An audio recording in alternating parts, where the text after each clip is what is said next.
প্রস্রাব আটকে আছে, প্রস্রাব আসতেছে না, তখন ভিতরে তো তখন এটার অস্থিরতা অন্যরকম আরো। কোনো ক্রমে প্রস্রাব আসতেছে না। তো প্রস্রাব যখন আসতেছে না, বাসায় বললাম। বাসায় বলার পরে তখন আমি আমার ওই ঘটনাগুলো আর কি ফিল করতেছি বা বলতেছি বাসায়। আমার আম্মা আছে যে, আম্মা আমার একটু আগে ঘরে এরকম এরকম হলো বা এই ঘটনা হলো আর কি, এগুলো হলো। কয় কি বলো তুমি এসব, এগুলা বলতেছে। কারণ তখনও তো আমার কোনো চেঞ্জ আসে নাই, কারণ আমার একটা মানে এগুলা কি যেন একটা হয়ে গেল, এটা এরকম শুধু এইটুকুই জানা যে কি যেন একটা হয়ে গেল তখন আমার সময়টাতে। জি জি জি শুরু করেন প্লিজ। আমার জন্ম হচ্ছে রংপুর ডিস্ট্রিক্টে। আমার জন্ম খুব ছোট্ট একটা ফ্যামিলিতে, মানে ছোট্ট একটা পরিবারে। আমার মা যখন আমাকে জন্ম দেয় আর কি, জন্ম দেওয়ার পরে জন্মগ্রহণ করলাম। জন্মগ্রহণ করার পরে আমার মার প্রথম বাচ্চা আমি, বা আমার মার প্রথম বাচ্চা হওয়ার পরে সবাই, আমার দাদি আছে যারা বা নানু নানি যারা আছে, তারা একটু খুশি হয় যে প্রথম বাবা বাচ্চা। কি করতেন আপনার?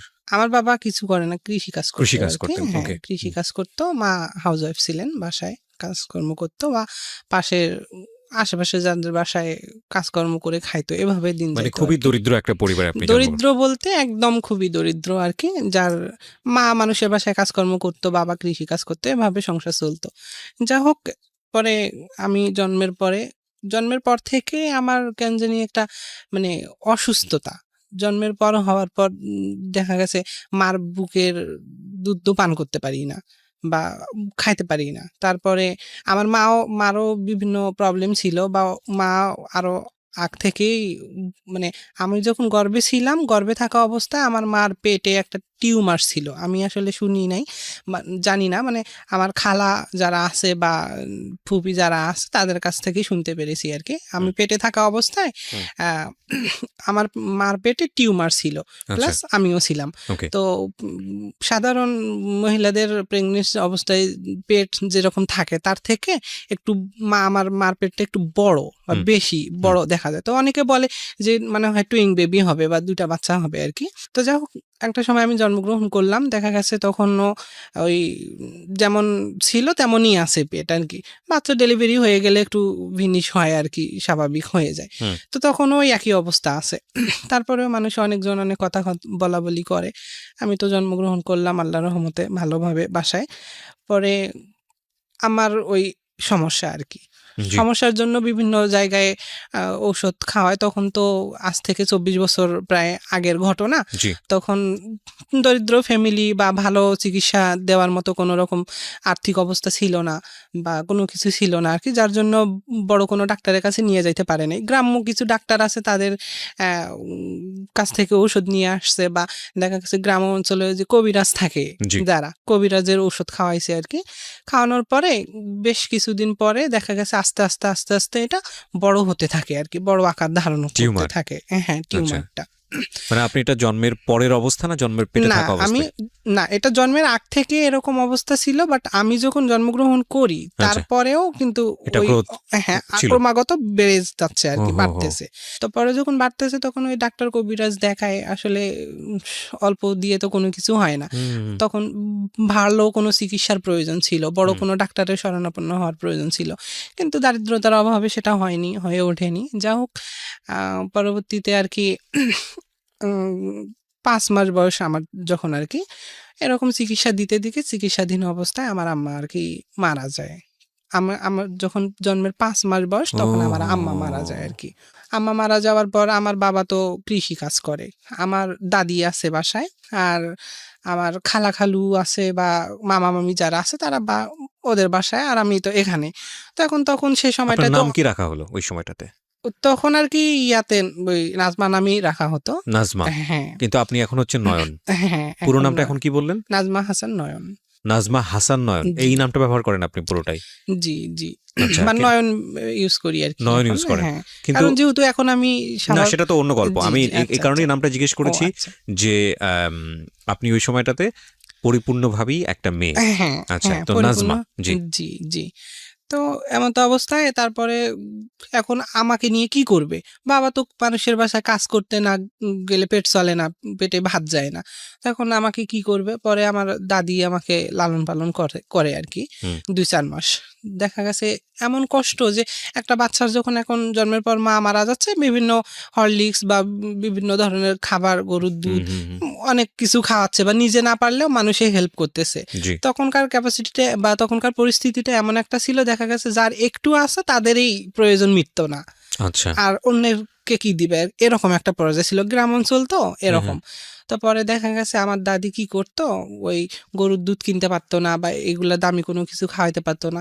তো আমাকে তো একটা বাচ্চা যেহেতু আছে, দেহে প্রাণটা আছে, যতদিন থাকে আরকি। হুম। একদম মানে নিস্তেজ ছিলাম। আমার হাত-পা একদম চিকনা, চিকনা ছিল। মানে খুবই চিকনা ছিল। যাই হোক মানে পরে ধরে নিয়েছো তো বাঁচবে না? মানে হ্যাঁ, হ্যাঁ, সে এভাবে যে কয়দিন যেভাবে যে বাঁচে। কয়দিন থাকে আরকি। একটা দেহে প্রাণ আছে, কিছু তো অন্তত দিতে হবে মুখে আরকি। হুম। তো কি করতো তখন, খুবই অভাব ছিল। ওই গ্রামাঞ্চলে গরুকে খাবার দেয় আরকি। যে ইয়াগুলা ওই চাড়ি বলে গ্রামাঞ্চলে আরকি। হুম। চাড়িতে খাবার খাওয়ার পরে ওই চাড়ির মানে মেঝেতে বা চাড়ির তলায় কিছু অংশ ভাত রেখেই যায় বা থেকেই যায় আরকি। ওই ভাতটুকু কি করতো আমার দাদি ওখান থেকে নিত আরকি। মানে ভাতগুলা উঠায় নিত। নিয়ে পানিতে ধুয়ে আমাকে লবণ, তেল দিয়ে আমাকে খাওয়াইতো আরকি। তো এভাবে মানে গরুর খাবারের উচ্ছিষ্ট। হ্যাঁ, হ্যাঁ। গরুর খাবারের গরুর যে গরু আছে না অবশিষ্ট যারা বা কিছু, কিছু লোক আছে যাদের আর্থিক অবস্থা একটু সচ্ছল, গরু বাসায় গ্রামাঞ্চলে থাকে, গরুকে খাবার দেয়। তো সেই খাবারটুকু ওই গরু খাবার পরে দেখা গেছে ওই গরুর সারিতে নিচের অংশে কিছু থেকেই হুম, যাইতো হুম, হুম। আরকি। তখন এই খাবারটুকু আমার দাদি কি করতো, উঠায় নিত। উঠায় নিয়ে ওই পানিতে ধুয়ে লবণ দিয়ে আমাকে খাওয়াইতো আরকি। হুম, মানে হুম। করে মিক্সড করে খাওয়াইতো। পরে এভাবে যখন চলতে থাকলো, তো আমি তো সুস্থও হই না। সুস্থও হই না, আবার মরেও যাই না। এমন একটা অবস্থা। তো এমত অবস্থায় কি করে? একটা একজন জীবিত একটা বাচ্চা, ছোট মাসুম বাচ্চা, ফেরেশতা বলে যে ফেরেশতা তো তাকে তো আর গলা টিপে হত্যা করা সম্ভব না। হুম, হুম, হুম। তো এখন কি করবে? মেরে ফেলতেও পারে না, খাবার পর্যাপ্ত পরিমাণ দিয়ে বেঁচে রাখবে সেটাও করতে পারে না। তো এভাবে চলতে থাকলো। চলতে থাকা অবস্থায় একটা সময় আমার গ্রাম প্রতিবেশী আরকি, আ খালা হচ্ছে সম্পর্কে আমার মার চাচাতো বোন। তো সে, তার ২ ছেলে। তো সে বলতেছে, "আচ্ছা সে তো মেয়ে মানুষ। সে মেয়ে মানুষটা, আমার মেয়ে নাই। আমি দেখি তার দায়িত্বটা নিই। হুম। বা ঠিক আছে, আ আমাকে দিয়ে দেন।" আমার দাদিকে বলতো, "চাচি মানে নাজমাকে আমাকে দিয়ে দেন। হ্যাঁ, ওকে আমাকে দিয়ে দেন। আমি দেখি ওকে একটু চিকিৎসা দেই বা কি করতে পারি ওর জন্য। আচ্ছা। আমাকে দায়িত্বটুকু যদি দেন আমি তাহলে নিবো।" তো পরবর্তীতে আমার বাবা, সবাই বলে বাবাকে বিয়ে করার জন্য যে আসলে বাচ্চাটার তো একটা গতি হওয়ার দরকার, বা কয় কি, বাবা বলে যে ও বাচ্চা বাঁচে, বাবা এলাও করে না, বা মা মারা যাবার পরে যখন আমি এরকম নিস্তেজ, সবাই বলে বাচ্চা বাঁচবে না, তখন আমার বাবা এ বিষয়টা একটুও মাথায় নেয় না যে আসলে এটা আমার মেয়ে বা এটাকে আমি কি করব, ও এরকম সমস্যা বা অসুস্থ, আমি কোথাও নিয়ে যাই, কারো কাছে, ডাক্তারের কাছে বা কবিরাজের কাছে নিয়ে যাই, সুস্থ করার চেষ্টা করি। এগুলো আমার বাবা করতো না। আমার বাবার ধান্দায় আমার বাবা থাকতো। আমার বাবার কাজকর্ম আমার বাবা করতো। তো যাই হোক একটা সময়ে উনি নিল আরকি। ওই প্রতিবেশী খালা হচ্ছে, উনি আমার দায়িত্ব নিল। নেওয়ার পরে আমাকে বিভিন্ন জায়গায় ডাক্তার নিয়ে যায়, কবিরাজের উনিও আশেপাশের প্রতিবেশীদের বাসায় কাজকর্ম করে সংসার চালায় আরকি। উনার হাসব্যান্ড প্রতিবন্ধী। হুম। আর ২ টা ছেলে। তো তখন তো উনি তো সেই। তো আমাকে নিছে জাস্ট একটা মানবিকতার খাতিরে। যে হুম। বাচ্চাটা মরে যাচ্ছে, আমারও মেয়ে নাই, দেখি নিয়ে একটু লালন-পালন করি আরকি। তো এরকম হবার পরে উম পরে করতেছে আরকি। ওই ডাক্তার কবিরাজ দেখায়। ডাক্তার কবিরাজ দেখার পর বিভিন্ন জায়গায় দেখানোর পরে একটা সময় দেখা গেছে আমি একটু সুস্থতার দিকে আরকি। আচ্ছা। একটু মানে হাত পা নাড়াচাড়া করি ভালো, বা চোখ মেলি, বা কথা বলতে হা-হু বাচ্চাদের মতো এরকম করি আরকি। তখন তো সবার মুখে একটু হাসি ফুটলো যে না, বাচ্চাটা মনে হয় আসলে বাঁচবে। তো যা হোক তারপরে এভাবে সুস্থ হচ্ছি না। এখন ওই এর মতো অবস্থায় চিকিৎসা চলতেই থাকে। ওই ডাক্তারে বাজারে আরকি হোমিওপ্যাথিক হুম, হুম, ঔষধ যেটাকে বলে, সেই হোমিওপ্যাথিক ঔষধের একটা কোর্স দিত ৬ মাস খাওয়ানোর জন্য। হুম। তো এটা ৬ মাস খাওয়াইতো। উনি মানুষের বাসায় কাজ করে নিয়ে আসে। দেখা গেছে যখন যা পারে ডাক্তারকে দিত। তাতেই ডাক্তার হ্যাপি থাকতো। ঠিক আছে, বাচ্চাটাকে বাঁচান তবু যদি বাঁচে। তারপরে এভাবে নিয়ে আসে, ঔষধ খাওয়ায়। একটু সুস্থ হই। তারপরেও এভাবে চলতে দীর্ঘ ৫ বছর চলে যায়। হুম, সাধারণত তো এখনের বাচ্চারা ২ বছর বা ১ বছর বয়সে হাঁটতে পারে হুম, একটু। হুম। ১.৫ বছর বয়সে পরিপূর্ণ হাঁটতে শিখে। তো এভাবে ৫ বছর হয়ে গেছে, তারপরেও আমি হাঁটতে পারি না। আচ্ছা, উঠে দাঁড়াইতে পারি না আরকি। মানে মানে আমাকে এতটাই দুর্বল। হ্যাঁ, এতটাই দুর্বল, শরীর নিস্তেজ। আমি জাস্ট হাঁ-হুঁটুকু বলি বা কথাটুকু বলি এতটুকু। কিন্তু আমি উঠে দাঁড়াবো। আমার বয়স ৫ বছর তখন। তো আমি উঠে দাঁড়াইতে পারি না। আচ্ছা, আমি উঠে দাঁড়াইতে পারি না, তো এটার চিকিৎসা কি? হুম, তখন একটু আরো ওর থেকে একটু ভালো চিকিৎসা দেওয়ার চেষ্টা করল। একটা সময় দেখা গেছে ৬ বছর যখন বয়স, আরো ১ বছর পরে ডাক্তার বলত কি যে, "ওই বারান্দায় একটা লাঠি বেঁধে দিয়েন।" লাঠি বেঁধে দিয়ে লাঠিটাতে ওর হাতটা রশি দিয়ে বাঁধি দিয়ে ওকে একটু এইদিকে ডাকেন আবার ওইদিকে ডাকেন, এরকম ডাকাডাকি করলে পরে দেখা যাক কি হয়। পরে যখন ডাক্তার এই সলিউশনটা দিল, বাসায় এসে তারা সেটাই করলো। বারান্দার পিলারে আর কি ২ সাইডে একটা লাঠি বেঁধে দিয়ে আমার হাত রশি দিয়ে ওইটার মধ্যে বাঁধি দেওয়া হতো, দাঁড় করায় আর কি। তো আমি তো পড়ে যাই, উঠতে পারি না। তো এরকম থাকতে দেখা গেছে একটা সময় আল্লাহর রহমতে একটু হাঁটতে পারতেছি বা হাঁটা শিখলাম দীর্ঘ ৬ বছর পরে তখন। My goodness! দ দীর্ঘ ৬ বছর পরে আমি একজন মানুষ হিসেবে হাঁটতে শিখি বা একটা বাচ্চা হিসেবে হাঁটতে শিখি। তো যা হোক হাঁটতে শিখলাম। হাঁটার পর তো আমার বয়স তো এদিকে অনেক চলে গেল। তারপরে আরেকটু সুস্থ হইলাম। আল্লাহর রহমতে আল্লাহ যতটুকু সুস্থ করল, করার পরে বলে যে, "ঠিক আছে, বাচ্চাটাকে স্কুলে দে।" সবাই বলে। যখন আমার বয়স ৮ বছর তখন, হুম, হুম, হুম। বা একটু চলাচল করতে পারি, দৌড়াদৌড়ি করে ঘুরতে পারি, খেলতে পারি এরকম। তো তখন আরকি বলার পরে আমাকে স্কুলে দেওয়া হয়, প্রাক স্কুলে। গ্রামের যে ব্রাক স্কুলগুলো থাকে ওই স্কুলে দেওয়া হয়। তো গ্রাম এই পাশ থেকে ওই অল্প একটু যাতায়াত। তো এইটুকু যাতায়াত করলাম, পড়াশোনা করলাম। আল্লাহর রহমতে আল্লাহ যতটুকু ভিতরে দিয়েছেন, মোটামুটি লেখাপড়ায় ছিলাম আরকি, বা পড়তাম। যাওয়া আসা করতে প্রায় ক্লাস মানে ইবতেদায়ী পাস করলাম আরকি। ব্রাক আচ্ছা। স্কুল পাস করলাম। ক্লাস 5 এ পরীক্ষা দিলাম। পরীক্ষা দিয়ে পাস করলাম। পাস করার পরে আমাকে ক্লাস 6 এ ভর্তি করে দেওয়া হলো। ক্লাস 6 এ ভর্তি করে দেওয়ার পর আমি চলতেছি স্বাভাবিক, এভাবে চলতেছি। এখন আর কোনো প্রবলেম নাই। হুম। আগের যে প্রবলেমগুলো সবগুলো সলভ হয়ে গেল। খাওয়া-দাওয়ার মোটামুটি একটা ব্যবস্থা হ্যাঁ, হয়ে গেছে। ইনশাআল্লাহ হুম, খাওয়া-দাওয়ার ব্যবস্থা সেরকম নাই। যেমন ওই খালা কি করে, মানুষের বাসায় যতক্ষণ কাজ করে নিয়ে আসে না, ততক্ষণ আমাকে না খেয়ে থাকতে হতো। দেখা গেছে আমি স্কুলে গেছি, আমাকে ছেঁড়া সেলোয়ার জামা পরে যাইতে হইতো স্কুলে। বা জামা থাকতো না অনেক সময়, স্কুলে যাইতাম। বান্ধবী যারা ছিল, হুম। তারা বলতো, "এই দেখো ওর জামাটা ছেঁড়া।" এভাবে হাসাহাসি করতো আরকি। খারাপ লাগতো। বাসায় এসে বলতাম, এরকম অমুকজনে আমাকে হুম, হুম, এভাবে হুম। বলে। তো কয়, "আমাদের নাই, কি করব আমরা?" তো এভাবে চলতে হবে। তখন কি করে, যাদের বাসায় কাজ করে বা আশেপাশে যারা থাকে তাদের কাছে আরকি নিয়ে আসে যে, "মেয়েটা তো একটু পড়াশোনা করে, একটু স্কুলে ভালো জামা পরে যাওয়া লাগে। তোদের মেয়ের থাকলে একটু দে।"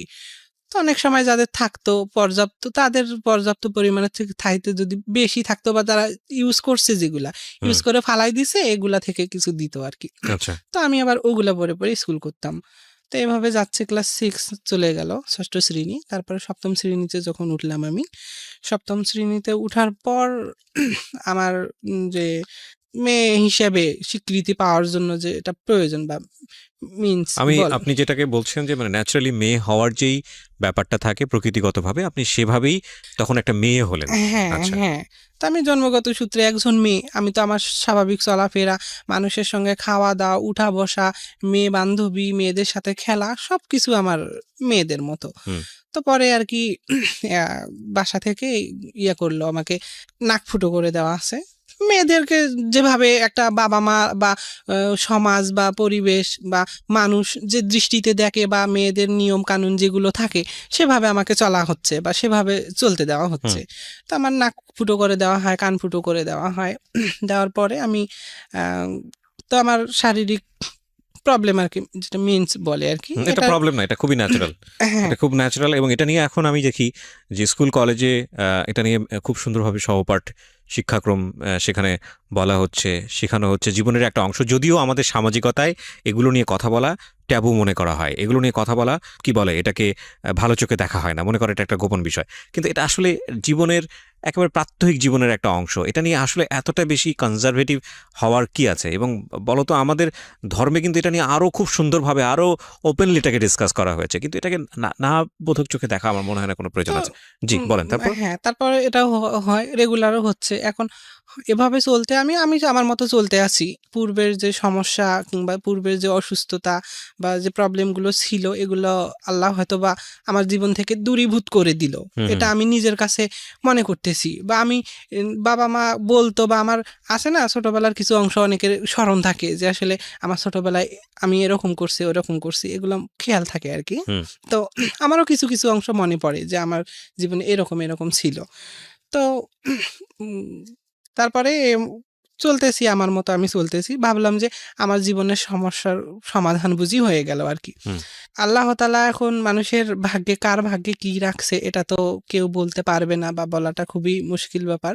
তিনিই ভালো জানেন তার মহিমা কাকে কিভাবে পরিচালিত করবে। জি। তাছাড়া অন্য কারো বোঝার সাধ্য নেই আরকি। আমি আমার মতো করে মনে করতেছি যে আমার জীবনের সমস্যাগুলোর বুঝি সমাধান হয়ে গেল। হুম। কিন্তু না, আমার ধারণাটা ছিল ভুল। তখনও আমার জীবনের সমাধান কিন্তু হয়ে যায়নি। কিন্তু পরবর্তীতে যে এগুলার থেকেও আমার জীবনে আরো বড় ভবিষ্যতে ঝড় আসতে আরো পারে। বড় ঝড় আসতে পারে কিংবা এর থেকেও করুণময় কোনো একটা ঘটনা কিংবা কোনো কিছু আমার জীবনে ঘটে যাইতে পারে। এটা তো আমার কল্পনার বাইরে ছিল। এটা রাইট। তো আমি কখনোই কোনোদিন ভাবিনি। এইজন্যই বলা তো হয় তুমি যে অবস্থায় আছো শুকর করো। মানে এর হ্যাঁ, চেয়েও পরিস্থিতি তোমার আলহামদুলিল্লাহ। খারাপ হতে পারে। জি, জি। রাইট, আলহামদুলিল্লাহ। তো এমতো অবস্থায় আমি চলতেছি। চলা অবস্থায় আমি যখন ক্লাস ৮ এর পরীক্ষা দিলাম। ক্লাস ৮ এর পরীক্ষা দিলাম। স্বাভাবিক মেয়ে মানুষ থাকা অবস্থায় আমাদের বাসা থেকে আমাদের পরীক্ষার সেন্টার ছিল প্রায় ২৭-২৮ কিলো দূরে। তো ক্লাস ৮ এর পরীক্ষা জেএসসি পরীক্ষা হতো আমাদের, দেখা গেছে একদিন পর, পর একটা, একটা করে হতো। তাই এত দূর থেকে যাতায়াত সমস্যা ছিল বা আমার তো কেউ নাই যে আমাকে প্রতিদিন নিয়ে যাওয়া আসা করবে বা গাড়িতে করে যাতায়াত করতে গেলেও দেখা গেছে পরীক্ষায় একটা পরীক্ষা দিয়ে আসলে পরের দিনে পরীক্ষা থাকে। এটার পড়াশোনা কমপ্লিট করতে আবার একটু রিস্ক হয়ে যায়। তো ওইখানে আমাদেরকে থাকতে হইতো। তো মেসে থাকতাম। তো আমি এই যে পড়াশোনার ব্যাপারটা একটু বলি। পড়াশোনা করতেছি ক্লাস 6 থেকে। ক্লাস 5 টা তো একটু যায়, যেভাবেই যায়।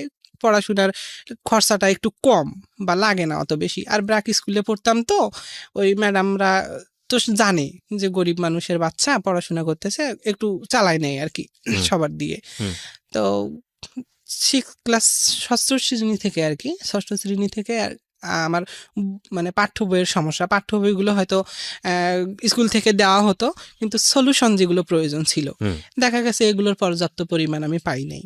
আচ্ছা। পর্যাপ্ত পরিমাণ বলতে পাইনি, দেখা গেছে ক্লাস 6 এ আমি অ্যা ২ টা ১ টা হয়তোবা পাইছি এরকম।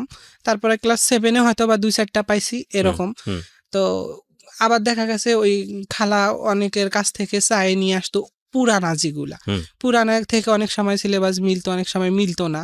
এভাবে অনেক কষ্ট করে আমি পড়াশোনা করছি। যে পড়াশোনা চালিয়ে যাচ্ছি আরকি। হয়তো নিজের মধ্যে এটা আমার ইচ্ছা ছিল বা আল্লাহ তাআলারও রহমত ছিল বা আল্লাহ তাআলা এভাবে পরিচালিত করবেন হয়তোবা, হুম। যার জন্য আমারও চেষ্টা ছিল। তো আমি চেষ্টা করতেছি পড়াশোনা করার জন্য। তো এভাবে চলতেছে। তো ক্লাস 7 এ যখন উঠলাম তখন একটু আস্তে, আস্তে যত ক্লাস বাড়তি হচ্ছে বা বড় হচ্ছে তত আমার প্রবলেমগুলো চাপতেছে। মানে হুম, যেমন ধরেন খাতা কেনা লাগে বা পরীক্ষার ফি দেওয়া লাগে, তারপরে সলিউশন কেনা লাগে। আমার বান্ধবী যারা আছে তাদের দেখা গেছে একটা করে বইয়ের সলিউশন ২ টা করে আচ্ছা। বা এরকম সলিউশন। তো পরীক্ষা দিতে গেলাম 8 এর পরীক্ষা, ক্লাস 8 এ তখনও আমার কিন্তু আমার ২-৪ টা হয়তো সলিউশন আমি পাইছি। তাও আবার পুরানাগুলা। অনেক সময় মেলে না। সিলেবাস মেলে না। তো বান্ধবী সহ একসঙ্গে একই রুমে থাকি। একটা রুমে ছিলাম ৪ জন। তো ওই ৪ জন মিলে পড়ি আর কি, একসঙ্গে পড়তেছি, পড়লে ওদের কাছে যাই, কাছে গিয়ে ওরা পড়তেছে, জাস্ট আমি দূর থেকে একটু দেখার চেষ্টা করি যে আসলে কোন কোশ্চেনগুলো পড়তেছে, আমি একটু নলেজ নেই এখান থেকে। হ্যাঁ। তো তারা বলতে, ধুর তুই আমাদেরকে ডিস্টার্ব করিস না তো, একটু আমার কাছে মানুষ থাকলে আমার পড়া হয় না, প্লিজ তুই একটু চলে যা। তা আমি কই প্লিজ তোকে ডিস্টার্ব করবো না, আমি জাস্ট তুই পড়বি, আমি জাস্ট বসে থাকবো। কয় কি মানুষ থাকলে আমার পড়া হয় না, তুই চলে যা প্লিজ, চলে যা, এভাবে বলে। মানে আপনি ওর শুনে শুনে একটু মুখস্থ করতেন। হ্যাঁ, না ও দেখা গেছে অনেকে জোরে পড়ে, আবার অনেকে মনে মনে পড়ে। আপনি তো বইটা দেখতেন আর কি, হ্যাঁ, দেখে আমি দেখে। জাস্ট ওর বইটা যে কোশ্চেনটা ও পড়তেছে, আমি জাস্ট একটু চোখ বুলাবো বা দেখবো যে আসলে কোশ্চেনটা কি কেমন, বা অ্যান্সারগুলো কি রকম, সলিউশনগুলো এগুলো দেখার চেষ্টা করতাম, কিন্তু আমাকে দেখতে দেওয়া হতো না। ওরা আচ্ছা। বলতো মানুষ থাকলে নাকি ওদের পড়া হয় না, মানুষ থাকলে ওদের সমস্যা হয়, হ্যাঁ, হ্যাঁ। যার কারণে ওরা আমাকে তাড়ায় দেয় আর কি। মানে ওরা তো আসলে বুঝতো না যে আপনার নিডটা আসলে কি।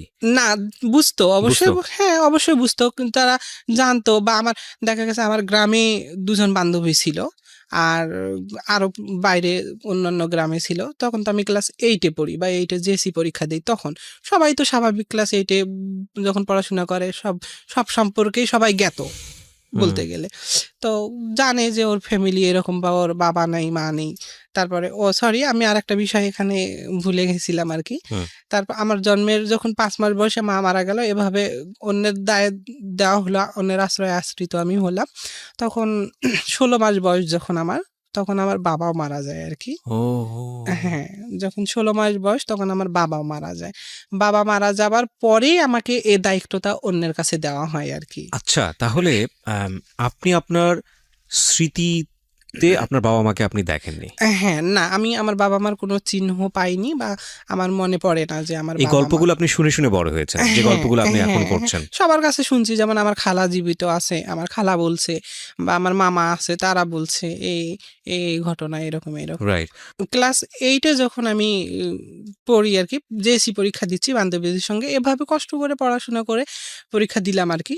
তো আল্লাহর রহমতে পরীক্ষাতে উম রেজাল্ট যেতটুকুই আসে, আমার 3.94 ছিল মনে হয় আচ্ছা, তখন আরকি। পাস করেছেন আপনি। হ্যাঁ। হ্যাঁ, পাস করছি। যাই হোক, পরবর্তীতে ক্লাস 9 এ যখন উঠলাম, জেএসসি পাস করলাম, ক্লাস 9 এ উঠলাম।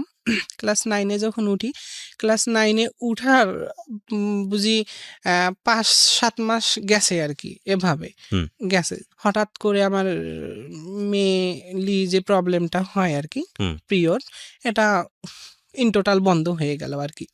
আচ্ছা। ইন টোটাল বন্ধ হয়ে গেল। বন্ধ হয়ে যাওয়ার পরে আ এখানে আরো কিছু একটা ঘটনা ছিল, আপনি বলেন না, আমি বলেন। বলতে আপনি চাই। বলেন। হ্যাঁ, হ্যাঁ। সেটা হচ্ছে যখন আমি ক্লাস 9 এ পড়ি, 9 এ পড়া অবস্থায় এই সময়কালে জেএসসি পরীক্ষা যখন দিতে গেছি আমি, ওখানে মেসে থাকলাম। মেসে থাকা অবস্থায় এক ছেলের সঙ্গে আমার পরিচয়। বা আচ্ছা। ও তখন আমি যখন ক্লাস 8 এ জেএসসি পরীক্ষা দিই, ও তখন ইন্টার পরীক্ষা দেয় আরকি মনে আচ্ছা। হয়। কি ওখানে কি জানি করে। যা হোক, ওর সঙ্গে তখন আমার পরিচয়। পরিচয় হওয়াতে একটা ভালো লাগা তৈরি হয় আরকি তার আর আমার মধ্যে। ওকে। মানে আপনার জীবনের ফার্স্ট লাভ বলবো কি? হ্যাঁ, জি, প্রেমের জি। সম্পর্ক ছিল ছেলেটার হ্যাঁ, সঙ্গে। আচ্ছা। ফার্স্ট এটা। তো ওর সাথে আমার লাভ তৈরি হয়ে যায়, বা একে অপরকে খুব। কি নাম ছিল ছেলেটার? নাম বলা যাবে? নাকি বলতে চাচ্ছেন না? না, আমি বলতে নামটা চাচ্ছেন না। না বলতে ঠিক আছে, চাই। সমস্যা নেই। হ্যাঁ। ও কি আপনার স্কুলেই পড়তো? না, ও আমার স্কুলে পার্শ্ববর্তী পড়তো না। এলাকার কেউ ছিল? পার্শ্ববর্তী এলাকার, মানে ও অন্য স্কুলে পড়তো আরকি। আমি মেসে ছিলাম, মেসে থাকা অবস্থায় ওর সঙ্গে আমার দেখা আরকি। আচ্ছা। ও অন্য মেসে স্কুলে ছিলেন, আপনি পড়তো। মেয়ে হয়ে মেসে ছিলেন মানে? মেসে ছিলাম মানে ওই যে পরীক্ষা দেওয়ার জন্য ক্লাস 8 এ জেএসসি পরীক্ষা ও দিচ্ছি আচ্ছা, যখন, আচ্ছা, আচ্ছা। তখন আরকি। আচ্ছা, আচ্ছা। তো আমি পরীক্ষা দেওয়া অবস্থায় মেসে ছিলাম বান্ধবীদের সাথে। ওই পরীক্ষা দেওয়া অবস্থায় ওই ছেলের সাথে মেয়েদের আমার, মেসে? হ্যাঁ, আচ্ছা। মেয়েদের সঙ্গে, এবং এক রুমে আমরা ৪ জন ছিলাম। আচ্ছা, আমার আচ্ছা। যে বান্ধবীগুলো ছিল ৪ হুম, জন ছিলাম। হুম, তো থাকা অবস্থায় ওই ছেলের সাথে আমার পরিচয় হয় আরকি। হুম। পরিচয় হওয়ায় একটা সময় দেখা গেছে আ অনেক, ওই প্রায় আমি মনে হয় ১ মাস ১০ দিন ১২ দিনের মতো ওখানে ছিলাম আচ্ছা। মেসে। ওই সময়টাতে ওই ছেলেটার সঙ্গে একটা ভালোবাসার হ্যাঁ, সম্পর্ক তৈরি হয়। ওই ওকে। সময়ে তৈরি হয় আরকি একটা সম্পর্ক। তৈরি হবার পরে অ্যা তার সাথে আমার কথাবার্তা চলতে থাকে। চলতে থাকা অবস্থায় যখন আমি পরীক্ষা শেষ হয়ে গেল, হুম। পরীক্ষা শেষ হয়ে আমি চলে আসবো। আচ্ছা। তখন আমার কিন্তু ফোন-টোন নাই। বা আমি খাইতেই পাই না বলতে গেলে। আমার ফোন আর কোথায় বের করতে পাবো গেলেন। আমি? রাইট। তো পরে কি করে, ও আমাকে একটা ফোন দেয় আরকি। প্রিয় শ্রোতা, অনুষ্ঠান চলতে চলতেই আপনাদের জন্য একটি বিশেষ অ্যানাউন্সমেন্ট করতে চাই। সেটা হলো, আমি আরেকটি অনুষ্ঠান করি রেডিও আম্বার ১০২.৪ FM এ প্রতি শনিবার রাত 10টায় প্রচারিত হয় মাইক্রোফোন টেস্টিং 1024। হয়তোবা অনেকেই শুনেছেন, বাংলাদেশের রেডিওর ইতিহাসে সর্বপ্রথম মিউজিক রিয়েলিটি শো। এবং 2019 সালের সেরা আম্বার ভয়েস আমরা খুঁজে বের করবার চেষ্টা করছি। সেখানে আপনি অডিশন দিয়ে সেখানে আপনি অংশগ্রহণ করে সেরা আম্বার ভয়েস হতে পারেন। ফোন নাম্বারটি আমি বলে দিচ্ছি। ফোন নাম্বারটি হচ্ছে 09611001024। আমি আবারও বলছি, ফোন নাম্বারটি হচ্ছে 09611001024। যদি আপনি মনে করেন আপনার কণ্ঠ সারা দেশের মানুষের কাছে যাওয়া উচিত, আপনি সেরকম গাইতে পারেন, তাহলে যোগাযোগ করুন এবং অংশগ্রহণ করুন মাইক্রোফোন টেস্টিং 1024-এ। আমরা আবার যাচ্ছি আমাদের অতিথির কাছে। জি, যেখানটায় আপনি ছিলেন। যাই বা হোক, এখন ফোন দিল। ফোন দেওয়া অবস্থায় আমার পরীক্ষা শেষ হইলো, আমি বাসায় চলে আসলাম। বাসায় চলে অবস্থায় পরীক্ষার পরে যে সময়টা থাকে রেজাল্ট বের হওয়া পর্যন্ত আর কি, সে সময়টা পর্যন্ত তো আমি বাসায় অবসর। এটা কি ক্লাস 9-এর কথা বলছেন? না, ক্লাস 8-এ। ও, ক্লাস 8-এর মানে পরীক্ষা দিয়ে- জেএসসি পরীক্ষার পরের ঘটনা। হ্যাঁ, Okay. ক্লাস 8-এ জেএসসি পরীক্ষা দিয়ে বাসায় আসলাম, রেজাল্টের অপেক্ষা করতেছি বাসায় Okay, আর কি। তখন তো okay. আমি সম্পূর্ণ অবসর। তো ও আর কি আমার সাথে যোগাযোগ করে ফোনে, যে কি অবস্থা, কেমন আছো, ভালো মন্দ, এগুলো যা হয় আর কি। একটা সময় কথা বলতে বলতে দেখা গেছে পরবর্তীতে আমাকে ডাকে সে তার সঙ্গে মিট করার জন্য। হুম। ঠিক আছে, অনেকদিন হয় তোমার সাথে, প্রায় 2 মাস হয় দেখা হয় না, তুমি আসতে পারবা কি, তুমি আসতে পারবা না, আমি যাব, তোমার সঙ্গে আমি দেখা করব। যা হোক, আমার সঙ্গে দেখা করে। দেখা করার পর আহ, তখন তো একটা বয়স, যা হোক, ক্লাস 8 পার হয়ে ক্লাস 9-এ পড়তেছি, আমি পড়বো হুম, এরকম। তো আমার বয়স তো মোটামুটি ছিল। হুম। তারপরে ওটা তারপরে এদিকে আমার বয়সটা প্লাস ছিল, কারণ আমি জন্মের এই যে পরে যে আমি দীর্ঘ 6 বছর পরে হাঁটা শিখলাম, এই দিকের বয়সটা আমার একটু প্লাস ছিল। হুম। তখন আমার বয়সটা একটু বেশি ছিল। তো যা হোক, সবকিছু বুঝতাম। তারপরে ওর সঙ্গে আমি মিট করলাম। মিট করার পরে এখন আবেগের বশে বলেন আর প্রেমের সম্পর্কেই বলেন, ও আমাকে আর কি যেভাবে হোক আমাকে একটা মানে ওর শারীরিক সম্পর্কে জড়ায় আর কি। হুম। এভাবে 2-3 দিন প্রায় শারীরিক সম্পর্ক হয়। শারীরিক সম্পর্কটা হবার পরে আমার প্রায় 20 দিন হবে সম্ভবত, বা 1 মাস হয়নি। আমার গতবারে পিরিয়ড হয়ে গেছে।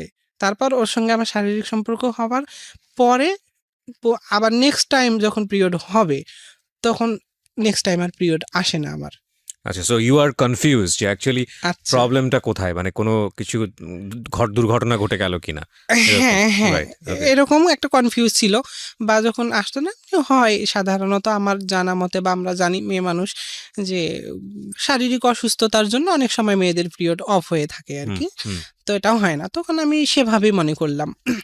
তারপরেও মনে একটা কনফিউজ ছিল যে আমি তো বুঝতাম সবকিছু, ভালো মন্দ সবকিছু বুঝতাম। তো মনে হতো যে আসলে তার সঙ্গে তো আমি শারীরিকভাবে বা মেলামেশা করছি বা তার সঙ্গে ছিলাম, এখন আমার আসলে অনেক কোনো দুর্ঘটনা ঘটে গেল কি না। তো যা হোক, পরে না, এরকম কোনো কিছু না। পরে আম্মাকে, বাসায় যারা আছে তাদেরকে বললাম, বা ভাবি যারা আছে তাদেরকে বললাম।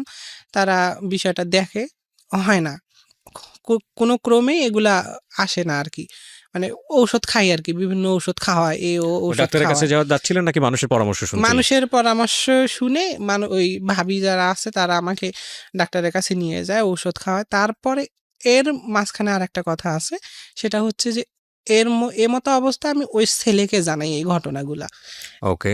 যে আসলে এরকম এরকম আমার কেন জানি এই প্রবলেম। তো মানুষে তো আমার ভাবি আছে, বা বাসায় এ আছে, ও আছে, অনেক কথা বলা বলি করে আর কি, যে কোনো ইয়া হইল কি না। তো তখন ও কি করে, যে হ্যাঁ হতেও পারে, যে এরকম বলে আর কি। বলার পরে আমাকে ও আর কি একটা ঔষধ সেবন করায়, মানে ও ডাক্তারের কাছে বলে যে এরকম, মানে এটা তো শিওর না, কনফার্ম না যে আসলে আমার পেটে বেবি আসছে কি না।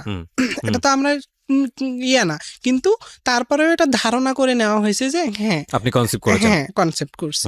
তো এর ভিত্তিতে আমাকে ও আবার ঔষধ নিয়ে আসে, সেবন দেয় আর কি, যে ঠিক আছে তুমি এটা এইভাবে খাও, তাহলে তোমার এটা ঠিক হয়ে যাবে, এভাবে বলে আর কি। তো আমিও তো সেটা শিওর মনে করলাম। তখন ওই ঔষধগুলো কিন্তু সেবন করি আমি। ওষুধগুলো সেবন করার পরে দেখা গেছে 20 থেকে 20 দিনের মতো আর কি, এরকম পরে আমার ভিতরে পেটের মধ্যে ব্যথা অনুভব হয়। শুধু ব্যথা, ব্যথা করে, ব্যথা অনুভব হয়। ব্যথা করতে থাকে, আমি বাসায় বলি, মাকে বলি, সবাইকে বলি এরকম, এরকম কেন লাগে, এরকম সমস্যা। ডাক্তারের কাছে নিয়ে যাই, কবিরাজের কাছে নিয়ে যাওয়ার পরে বলে যে ওটা কোনো সমস্যা না, ওটা কোনো সমস্যা না। তারপরে এরকম পেট ব্যথা করতে আসি, করা অবস্থায় প্রায়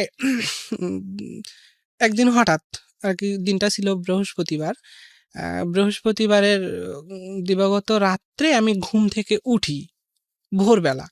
ঘুম থেকে যখন মানে এটা এই যে এখান থেকে শুরু হচ্ছে আমার জীবনের একটা মানে হুম আবারও একটা প্রবলেম বা আবারও সমস্যায় জড়াচ্ছি।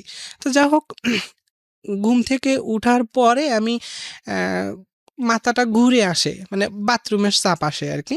বাথরুমে যাবার উদ্দেশ্যে বেড থেকে উঠি।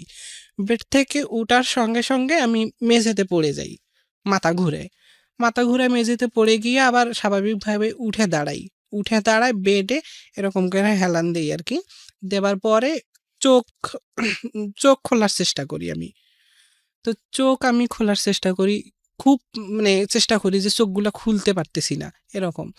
তো অনেক সময় হয় না, ঘুম থেকে উঠলে চোখ ইয়ে লাগেই একটু, অন্ধকার অন্ধকার লাগে, হুম এটা স্বাভাবিক। তো আমি ভাবতেছি এরকম কিছু।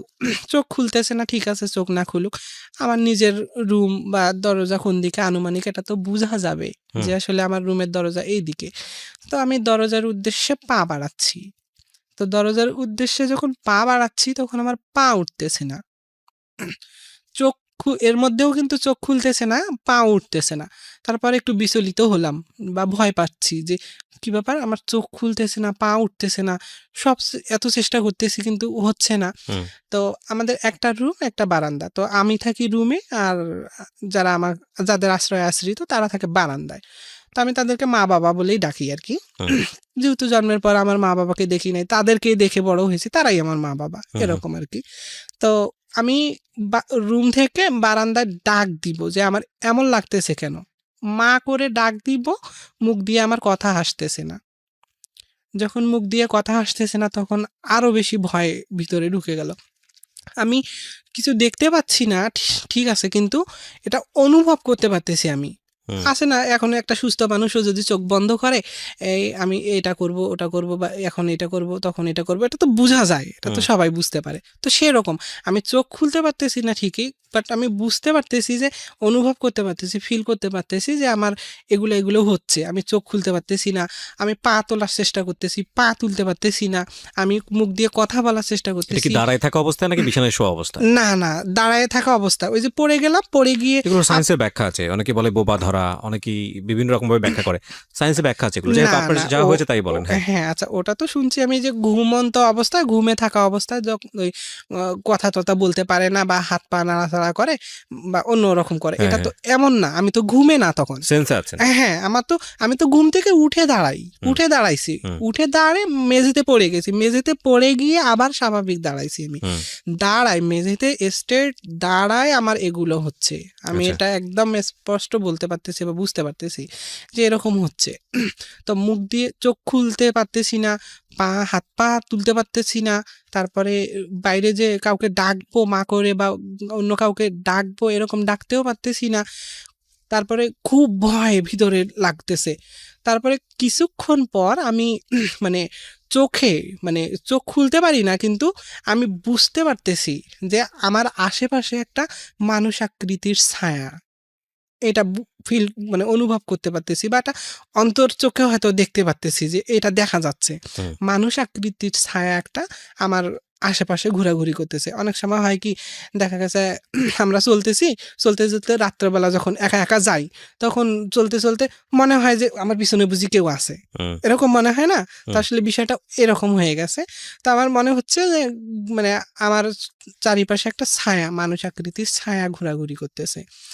তো এইরকম অবস্থা থাকতে থাকতে হঠাৎ শরীর থেকে যেমন গোসল করলে পানি ঝরে যায়, তেমন শরীর থেকে গোসল করার মতো একদম মানে আমার পানি বের হয়ে যাচ্ছে ঘাম এরকম। ঝরে যাচ্ছে। হ্যাঁ, ঘাম ঝরে যাচ্ছে। তো ঘাম ঝরে যাওয়ার পরে হঠাৎ করে যেমন মানে আকাশ চমকে ওঠে। আকাশ চমকে উঠলে অনেকে ভয় পেয়ে কেমন করে ওঠে না? হুম। কেঁপে ওঠে আরকি। তো এরকম হঠাৎ করে আমার মনে হচ্ছে যে আমার মনে হয় আকাশ চমকে উঠলো। উঠার পরে আমি একদম সমস্ত শরীর ঝিকে-মিকে উঠে আ মানে ভয়ে ধাম করে একদম মেঝেতে পড়ে গেলাম। হুম।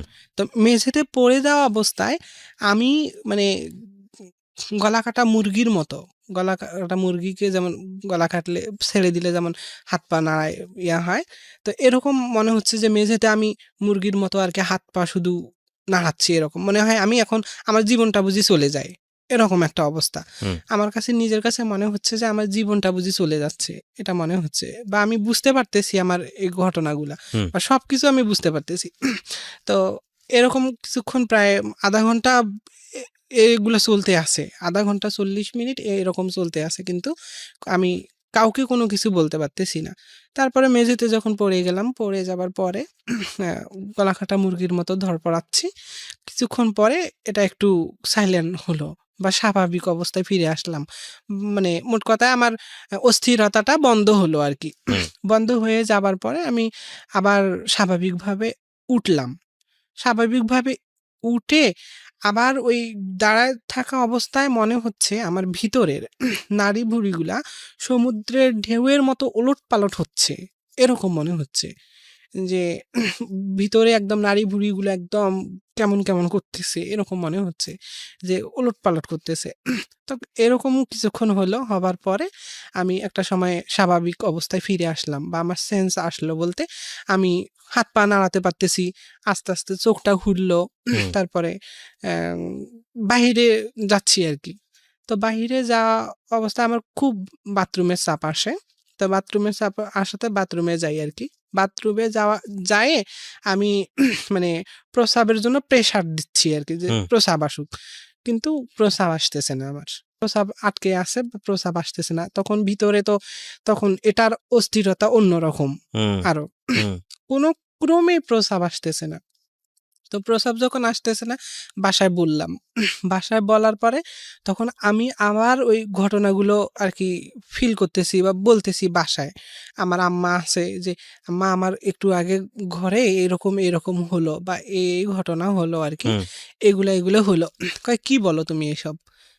এগুলা বলতেছে। কারণ তখনও তো আমার কোনো চেঞ্জ আসে নাই। কারণ হুম। আমার একটা মানে এগুলা কি যেন একটা হয়ে গেল এটা। হুম। হুম। এরকম হুম। শুধু এইটুকুই জানা যে কি যেন একটা হয়ে গেল। তখনও আমার সেন্স আসে নাই। তো এই যে বাথরুম আটকে আছে এটা আসতেছে না। এটাই প্রবলেম। তো যখন এটা আসতেছে না তারপর ওই অনেক চেষ্টা করতেছি, হচ্ছে না। তো পরে নে বাসায় বললাম। বাসায় বলাতে আমাকে ডাক্তারের কাছে নিয়ে গেল আরকি। ডাক্তারের কাছে নিয়ে যাওয়ার পরে ওরা তো ডাক্তার বিভিন্ন টেস্ট দিল। খুব স্বাভাবিক। হ্যাঁ। আচ্ছা। টেস্টগুলো যখন দিল তখন টেস্টের ইয়া মানে ব্যয়বহুল আরকি। যেমন মানে ওই টেস্টটুকু করানোর সামর্থ্য কিন্তু তখনও হয়ে ওঠেনি হুম। আমার বাবা-মার। হুম। তখনও টেস্টটুকু সামর্থ্য হয়ে ওঠেনি। তো যা হোক তো পরবর্তীতে এখন বাসায় আসলো। বাসায় এসে মামা আছে বা খালারা আছে, প্রতিবেশীরা আছে। সবাইকে একটু বলতেছে যে, এই সমস্যা একটু ডাক্তার দেখানো তো ইমিডিয়েটলি প্রয়োজন। তো একটু সবাই মিলে যা পারো যে আপাতত টেস্টটুকু করানো হোক বা ডাক্তারের কাছে নিয়ে যাওয়া হোক। প্রবলেমটা কি এটা দেখা হোক আরকি। রাইট। হ্যাঁ, তো ডাক্তারের কাছে নিয়ে যাওয়া হয়। ডাক্তার পরে টেস্ট দিল আরকি। টেস্টের রিপোর্ট দেবার পরে বলে যে, "এটা তো কোনো কিছু বুঝতেছি না আরকি।" এভাবে বলে যে, "এটার কোনো কিছু বুঝা যাচ্ছে না। রাস্তা তো সব ক্লিয়ার আছে। কিন্তু এটা হচ্ছে না কেন?"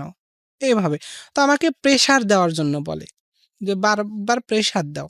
তো প্রেশার দিতে এরকম ২ দিন কেটে গেল কিন্তু। ওহ আমার মাই গড! বাথরুম প্লাস প্রস্রাব এটা ভিতরে আটকা।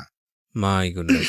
আমি খাওয়া-নেওয়া তো বন্ধ বা বাসায় যারা আছে তাদেরও একটা চিন্তা ভিতরে বা কি অবস্থা, কি হলো, কেন এরকম? হুম। হুম। তো এরকম থাকা অবস্থায় হঠাৎ করে রাত্রবেলা আমি খুব অস্থিরতা মানে আমি সহ্য করতে পারতেছি না। ওই যে বললাম যে আমার জীবন যায় এমন হুম। হুম। হুম। অবস্থা। তো আমি ওই বাথরুমের জন্য চাপ দিতেই আছি রীতিমতো। তো একটা সময় দেখা গেছে ওই খুব জোরে প্রেসার দেওয়াতে রাত্রবেলা একদম কি হয়েছে, আমার মানে জরায়ু এবং জরায়ুর সাথে নাড়ি একটা পেঁচানো ছিল আর কি, সে নাড়ি সহ জরায়ু আমার একদম বাহিরে বের হয়ে আসে, ওহো! একদম পুরা জরায়ু সহ নাড়ি আপনি বাহির। তো বুঝতেন না যেটা জরায়ু বা ইউটেরাস, তখন তো বুঝতেন না না। না তখন তো তখন যেকোনো বুঝতাম একটা না। মাংসপিণ্ড বের হয়েছে মানে এটা ভয়ঙ্কর একটা হ্যাঁ, ব্যাপার। আমি তো ভয়ে শেষ যে আসলে এটা কি হলো আমার। আমি তো মানে আবার মনে করতেছি কিরকম যে ওই যে বলতো উম এর আগে যখন আমার ছেলের সাথে রিলেশন ছিল থাকা অবস্থায়, এটা হলো যে কনসেপ্ট ও করছি আচ্ছা, আচ্ছা, কি করে না। ফেললে এটা বেবি বের হয়ে যাবে হ্যাঁ, এরকম কিছু আমি একটা। মনে করছি এটা বুঝি এটাই। ও! এরকম মনে করতেছি। ওকে। তো যা হোক, ওটা বের হয়ে যাবে মানে ওটা একদম ক্লিয়ার হয়ে যাবে। হ্যাঁ, হ্যাঁ। কিন্তু ওটা ক্লিয়ার হচ্ছে না। পরে আমি ভাবিকে ডাকলাম বা যারা আছে তাদেরকে ডাকলাম। ডাকার পরে তারা তো দেখে উম তারা অভিজ্ঞ মানুষ বা এ বিষয়ে জ্ঞাত হ্যাঁ, হ্যাঁ। মহিলা মানুষরা তারা জানে যে এটা জরায়ু। ওকে। তো জরায়ুটা আমার বাহিরে বের হয়ে আসে। তখন তো আমাকে নিয়ে কান্নাকাটি একটা আহা! বিশৃঙ্খলা সৃষ্টি হয়ে গেল। আল্লাহ মাফ উম করুক। হ্যাঁ। হ্যাঁ, সবাই বলে, "এই যে এটা কি হলো, এটা কি হলো? এই মেয়ে বুঝি আর বাঁচবে না।" এরকম বলে আরকি সবাই। তো যখন এভাবে বলে পরে আবার ইমিডিয়েটলি আমাকে রংপুর মেডিকেল হসপিটালে নিয়ে ওই যাওয়া হলো। সময়টাতেই? হ্যাঁ। হ্যাঁ, ওই সময়টাতে। নিয়ে যাওয়ার পরে রংপুর মেডিকেলে নিয়ে যাওয়ার পরে এমন একটা পজিশন যে ওই জরায়ুটা এখন পরে আরকি মেডিকেলি রিপোর্টে আসছে যে একটা চর্বি জাতীয় জিনিস এসে ওই প্রেসার দেওয়াতে ওইটা একদম বাহিরে আউট করে দিয়ে চর্বি জাতীয় জিনিসটা এসে একদম জায়গাটা ভিতরে ব্লক করে দিয়েছে। ব্লক করে দিছে। এটা আর ভিতরে কোনোভাবে প্রবেশ করা পসিবল না। এটা মানে ডাক্তারি রিপোর্ট বলতেছে আরকি। ওকে। যে হরমোন থেকে এটা আসে বাহিরে জরায়ুটাকে আউট করে দিয়ে এটা একদম ব্লক করে দিছে জায়গাটা। যার জন্য এটা আর ভিতরে দেওয়া পসিবল না। এখন ভিতরে দিতে গেলে কি করতে হবে? অপারেশন করতে হবে। ওকে। এটা বলল। তো এখন অপারেশন কে দিবে? ওরা দিবে কিনা বা কে দিবে কিনা বা অপারেশনে তো একটা ব্যয় আছে।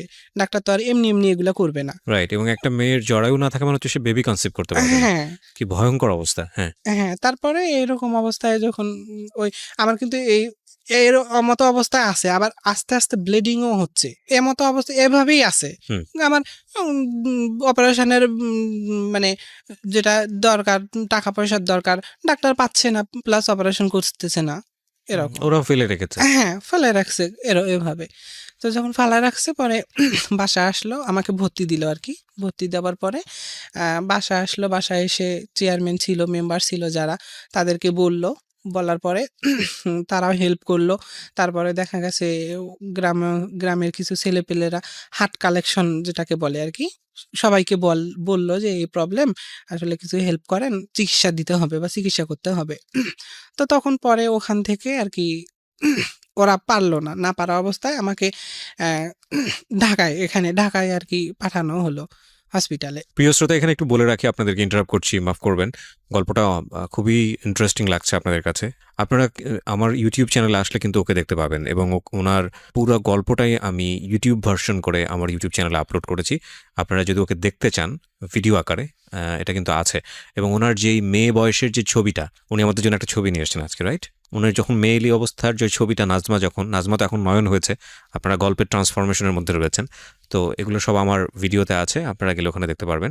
আমার যেখানে গেলে আপনারা দেখতে পারবেন সেই ইউটিউবের ঠিকানাটা বলছি, www.youtube.com/rjkibriafm। আমি আবারও বলছি, www.youtube.com/rjkibriafm। চ্যানেলটি আছে কিবরিয়া আরজে নামে, এটা ইউটিউবের ভেরিফাইড চ্যানেল। আপনারা ওখানে গিয়ে অবশ্যই ওনাকে দেখতে পারেন, এবং একই সাথে আরও অনেক ভিডিও আছে ওখানে চাইলে আপনারা দেখতে পারেন। এবং ইফ ইউ ওয়ান্ট, আপনি যদি চান, আমি আপনাকে মানে বলবো না যে বিনীতভাবে রিকোয়েস্টও করবো না, ইফ ইউ ওয়ান্ট, আপনি চাইলে আমার চ্যানেলটি সাবস্ক্রাইবও করতে পারেন। আচ্ছা, জি বলেন তারপর। তারপরে তখন হাট কালেকশন বা সবার কাছে হেল্প নিয়ে আরকি গেল ডাক্তারের কাছে। যাওয়ার পরে ওখান থেকে তাদের পক্ষেও এটা সম্ভব ছিল না। যে অপারেশনটা খুব ক্রিটিক্যাল ছিল। হার্ট কালেকশন মানে হার্টের মধ্যে পয়সা তুলেছে হ্যাঁ, আপনার হ্যাঁ। জন্যে। মানে বাজারে দোকান-টোকান বুঝতে যেগুলো পেরেছি। থাকে তাদের কাছ থেকে আরকি একটা হেল্প, যে সাহায্য করেন অসুস্থতার জন্য হুম। চিকিৎসা দেওয়া হবে। তখন আরকি কিছু টাকা হবার পরে আমাকে ওখানে যাওয়া হলো, আবার যেখানে ভর্তি দেওয়া হয়েছে। পরে ওনারা ওদের মাধ্যমে আসলে অপারেশনটা হয়নি। বা ওরা করতে পারেনি। হুম। পরে আমাকে বলতেছে, ঠিক আছে আমাদের দ্বারা এটা হয়তো বা হবে না, আপনারা ঢাকায় নেন আর কি। আচ্ছা, তো পরে ঢাকায় নিয়ে আসছে। তখন আপনি ক্লাস 8 থেকে 9 এ উঠতেছেন হ্যাঁ এইরকম সময়। হ্যাঁ 8 এর পরীক্ষা মানে জেএসসি পরীক্ষার পরের যে হ্যাঁ গ্যাপটা, এই সময়ের ঘটনা এগুলা। হ্যাঁ আচ্ছা, হ্যাঁ তারপরে এভাবে চলতেছে, চলার পরে আমাকে ঢাকায় নিয়ে আসা হলো। ঢাকায় নিয়ে আসে চিকিৎসা দেওয়া হলো। চিকিৎসা দেওয়ার পরে এখানে ওই একই অবস্থা। পরে কি করলো, মানে ওই উম, ডাক্তারি ভাবে কোনোভাবে আর কি না, মানে জরায়ুটা কেটে ফেলা হলো। ইউটেরাসটাকে ফেলে দিল। হ্যাঁ জরায়ুটাকে কেটে ফেলা হলো। আপনাদেরকে ইনফর্ম করা হয়েছিল যে ইউটেরাসটা ফেলে দিলে কি হবে? হ্যাঁ বলা হয়েছিল বলা আগে? হয়েছিল, প্লাস বলা হয়েছে যে এটা কোনোভাবে সম্ভব না।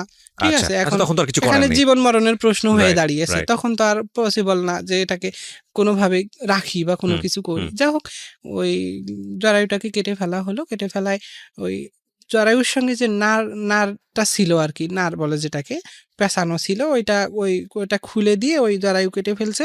তারপরে আস্তে আস্তে আস্তে আস্তে এটা অটোমেটিকলি ভিতরে চলে যায়। না, কিন্তু এখানে প্রায়। ইউরিনের তো একটা এক্সিট হওয়ার একটা ব্যাপার আছে। এতদিন তো আপনি কিভাবে আপনি কি করেছেন? মানে আপনার কি পেট ফুটো করে বা কোনো কিছু করে এটার ব্যবস্থা করেছিল, নাকি ওইভাবেই আছেন? না না, যখন আমার ওই যে জরায়ু বের হয়ে আসলো, মানে আমার সব ক্লিয়ার হয়ে গেল। ও, জরায়ু বের আসার হ্যাঁ, সঙ্গে সঙ্গে আপনার হ্যাঁ, সব ক্লিয়ারও হয়ে হ্যাঁ, গেছে। হ্যাঁ। আচ্ছা, আচ্ছা। জরায়ু যখন বের হয়ে আসে তখনই আমার মানে বাথরুম প্রস্রাব সব ক্লিয়ার হয়। তখন শুধু থেকে আর সমস্যা ছিল ইউটেরাসটা কি করবেন, মানে ভিতরে হ্যাঁ নিতে হ্যাঁ পারতেছেন না। হ্যাঁ তো যাই হোক, পরে যখন জরায়ুটা কেটে ফেলা হলো, কেটে ফেলার পরে নার যেটা ছিল ওটা আস্তে আস্তে ভিতরে গেল। যাওয়ার পরে তো এই জরায়ু কেটে ফেলাতে আরো বেশি ক্রিটিক্যাল অবস্থা হয়ে গেল।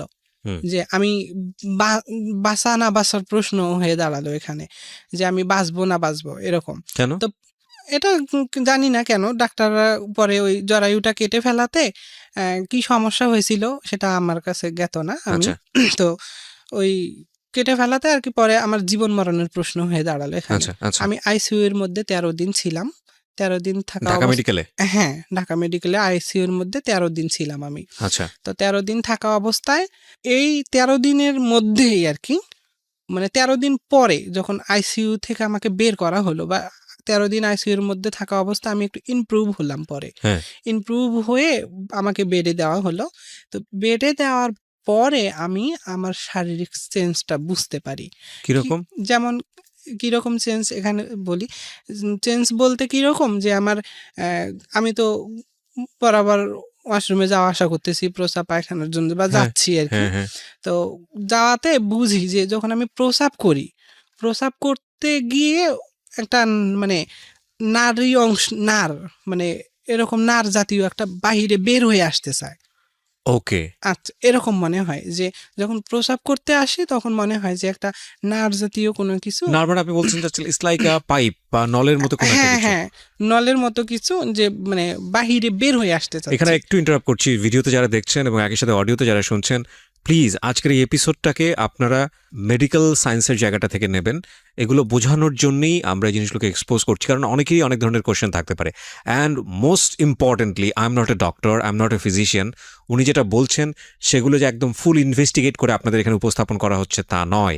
আপনারা চাইলে ওনাকে সন্দেহ করতে পারেন, আপনারা চাইলে অবিশ্বাসও করতে পারেন, আপনারা চাইলে আপনাদের জায়গাটা থেকে পুরো গল্পটাকে বাদ দিয়ে দিতে পারেন, সেই সুবিধা আছে। আমরা আমাদের জীবন গল্পের ডিসক্লেইমারে সবসময় কথাটা বলি যে আমাদের জীবন গল্পের সবচেয়ে বড় সীমাবদ্ধতা হচ্ছে এটাই, যে যিনি এসে তার গল্পটা বলেন সেটা আমরা ইনভেস্টিগেট করি না বা করতে পারি না, বা আমাদের এখানে সীমাবদ্ধতা আছে। সুতরাং উনি যে কথাগুলো বলছেন সেগুলো অতিরঞ্জিত করে বলা, সেগুলো ভুল বলা, বা সেগুলো মিথ্যা বলা, কিংবা সেগুলোর মধ্যে অনেক কিছু যোগ বিয়োগ করা, সেগুলোর ব্যাপার হতেই পারে, এবং সেখানে আপনার অবিশ্বাসের বিষয় থাকতেই পারে। সুতরাং বিশ্বাস অবিশ্বাস একেবারেই আপনার নিজস্ব, এই বিষয়টা আমরা লিবার্টি দিচ্ছি আপনাকে। ওকে, বলেন তারপর। তারপরে ওই নলের মতো একটা বের হয়ে আসতে চায় এরকম মনে হয়।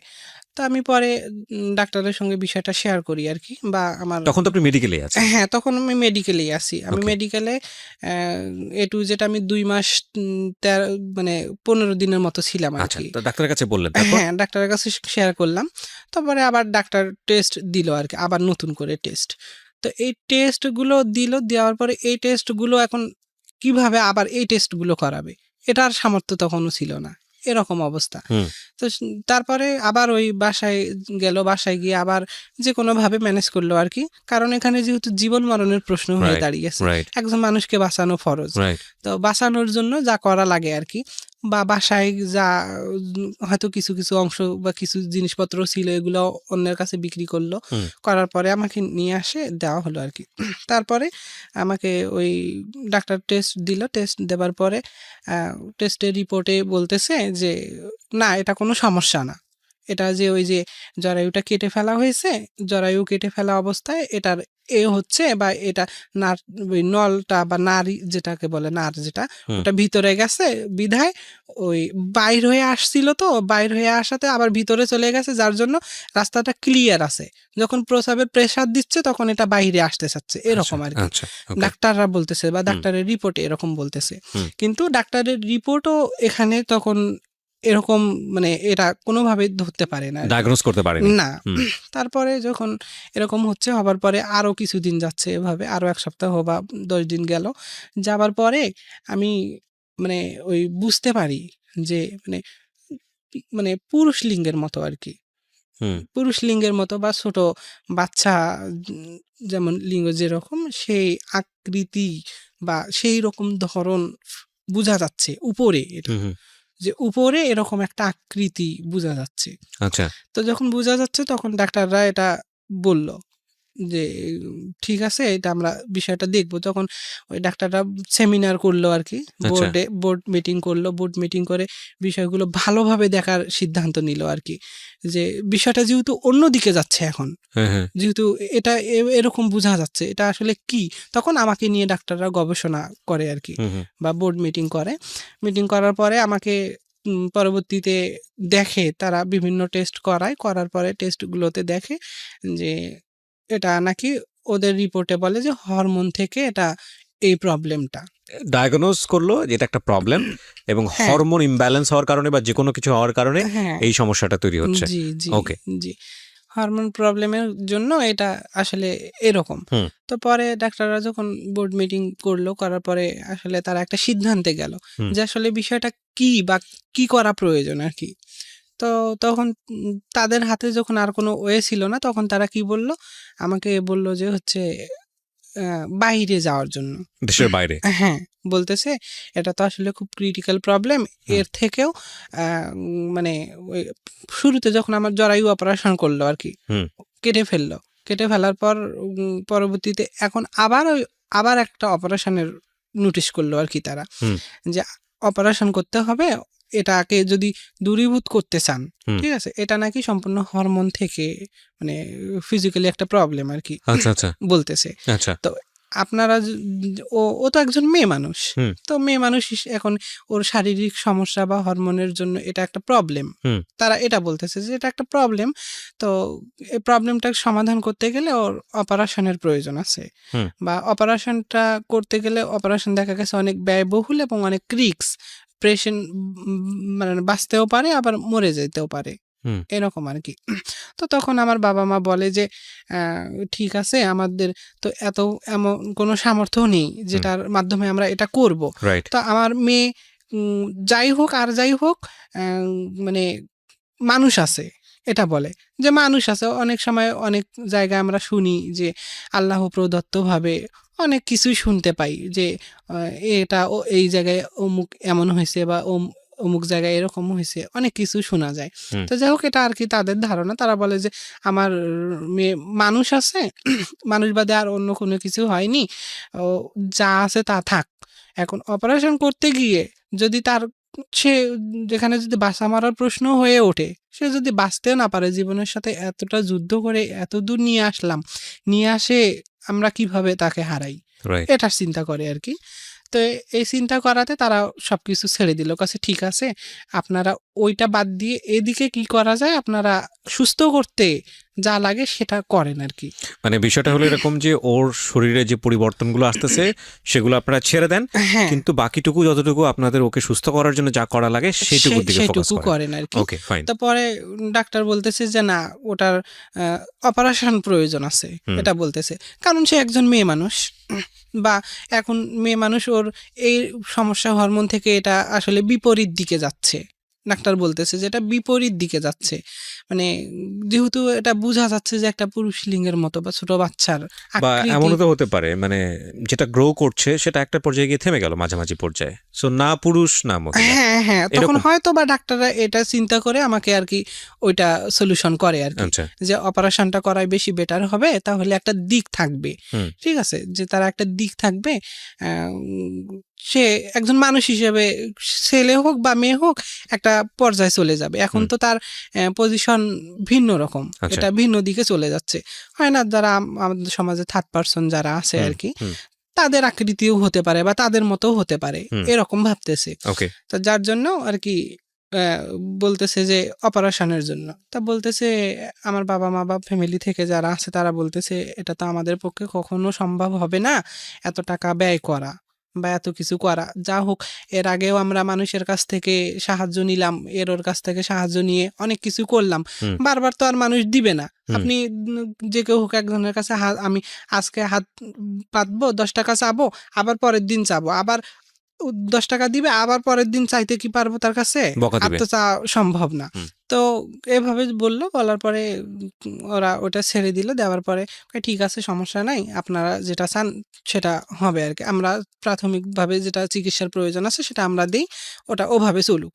তো ওরা ওইভাবে চিকিৎসা দিল। দেওয়ার পরে আমি কি করলাম, মানে বাসায় কি ওখানে থাকা অবস্থায় আমার ক্রমাগত দিন দিন এটা আসলে বেড়েই চলছে। আচ্ছা, তো ওখানে ছিলেন আপনি কতদিন? ওখানে আমি 2 মাস, প্রায় 15 দিনের মতো 2 ছিলাম মাস আর কি। 10-15 দিনের মতো আপনি ওখানে ছিলেন। তার মানে ওইখান থাকা অবস্থায় কি আপনার একটা চেঞ্জটা কি কমপ্লিটলি? হ্যাঁ, ওইখানে আমি যখন ওই যে বললাম আইসিইউ এর মধ্যে ছিলাম, 13 দিন আইসিইউ এর মধ্যে থেকে আমাকে যখন বের করা হলো, বের করার পরে আমার এই চেঞ্জটা আসে বা আমি বুঝতে পারি এই চেঞ্জটা। তো এটা কি একবারে কমপ্লিট হওয়া পর্যন্ত আপনাকে ওখানে রেখেছিল না নাকি? না না, এটা কমপ্লিট হয়নি। আচ্ছা, তখনও। তারপরে যখন এরকম হচ্ছে, হবার পরে ডাক্তার বলতেছে ঠিক আছে, আমরা যতটুকু চিকিৎসা দেওয়ার ততটুকু দিচ্ছি।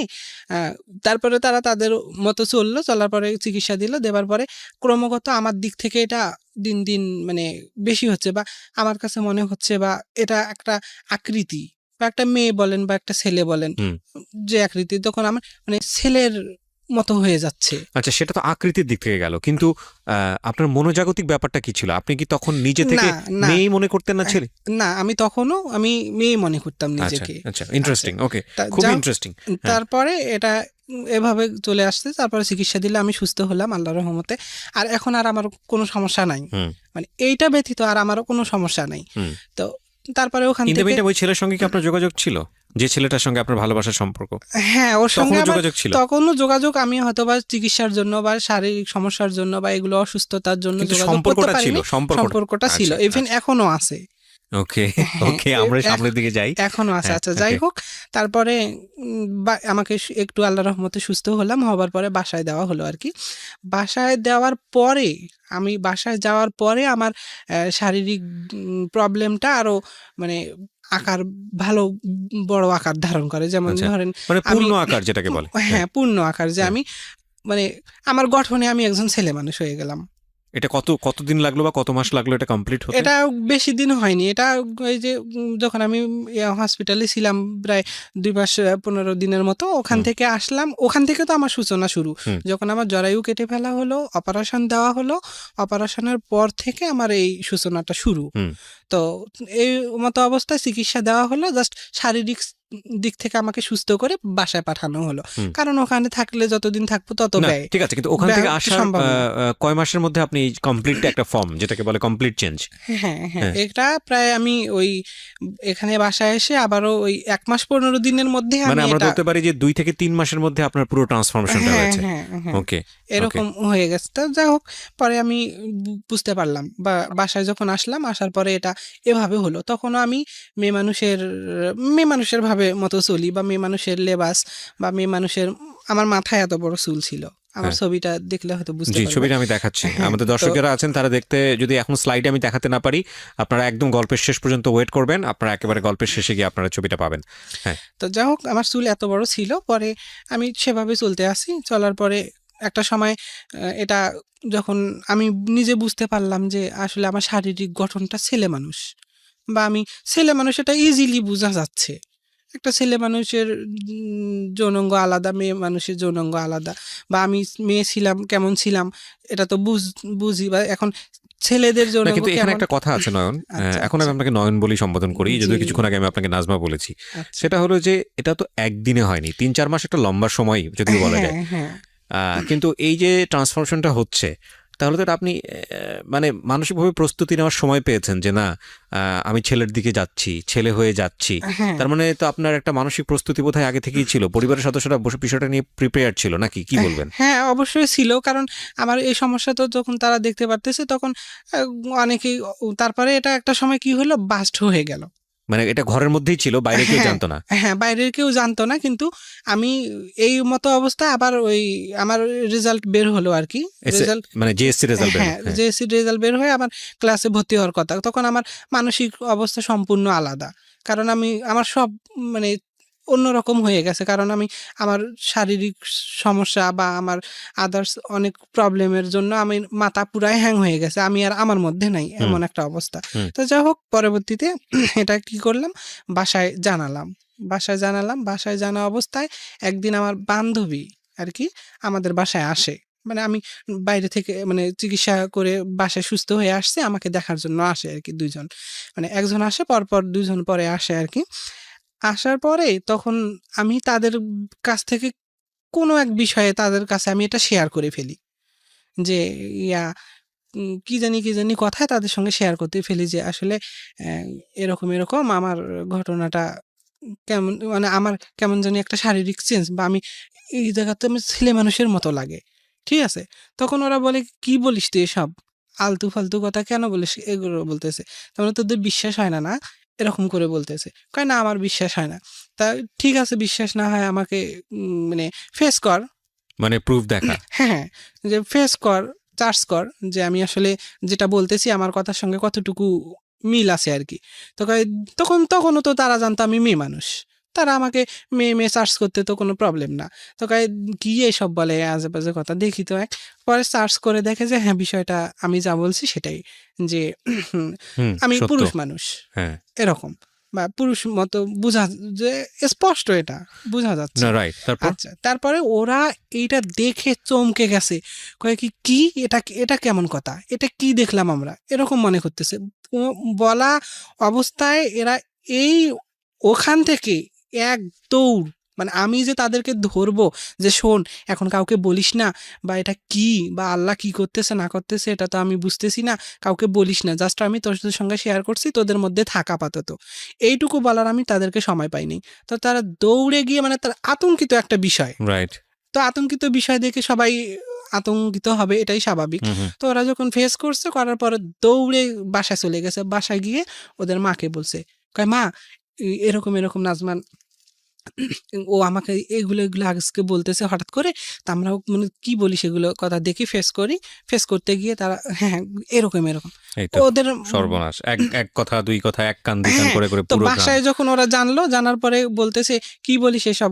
পরে পরে ওরা আবার আমার বাসায় আসলো। ওর মা, মানে আমার বান্ধবীর মা, হ্যাঁ। ওরা আসলো। আমার গ্রামের আরকি, গ্রাম প্রতিবেশী বান্ধবী, একই ক্লাসে পড়ি আরকি তারা। তো আসলো, আসার পরে কয় কি, অ্যাম "কি এসব বলিস তুই উল্টাপাল্টা কথা? আর ও কি বলতেছে আমাকে গিয়ে এগুলা? দেখি তো কি সমস্যা তোর?" এগুলা বলতেছে। তারপরে ওরাও সার্চ করে, তো ওরা বেহুঁশ হয়ে যায়, এমন অবস্থা। হুম, হুম, হুম। তারপরে এইভাবে বাসায় গেল। মহিলা মানুষ, গ্রাম অঞ্চলে হ্যাঁ, এক যা কথা হয় কান আরকি। কান। এক কথা কানাকানি করতে একটা সময় অল্প দিনের ভিতরে, এটা মনে হয় ৪-৫ দিন বা ১ সপ্তাহ, হাইস্ট ১ সপ্তাহের ভিতরে পুরা বিষয়টা বাস্ট হয়ে গেল। ইন দ্য মিন টাইম আপনি কি আপনার ওই মানে বয়ফ্রেন্ড যে বা প্রেমিক যে, তাকে কি জানিয়েছেন বিষয়টা? না। না, তার তাকে সঙ্গে আপনি এগুলা মেয়ে হিসেবে না, কথা বলে আমি অসুস্থ আছি বা চিকিৎসা করতেছি এগুলো সে জানতেছে।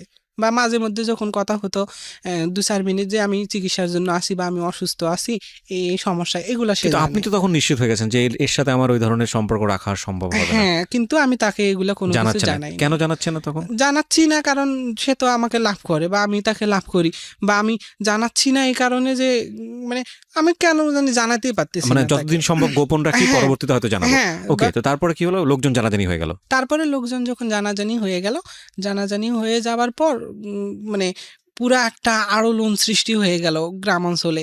দেখা গেছে গ্রামে আমার এক মানে প্রতিবেশী আছে, প্রতিবেশীর এক রিলেটিভ আছে, এ ফোনে বলতেছে, "এ আমাদের গ্রামে আমাদের পাশের বাড়ির এক মেয়ে এরকম ছেলে হয়ে গেছে।"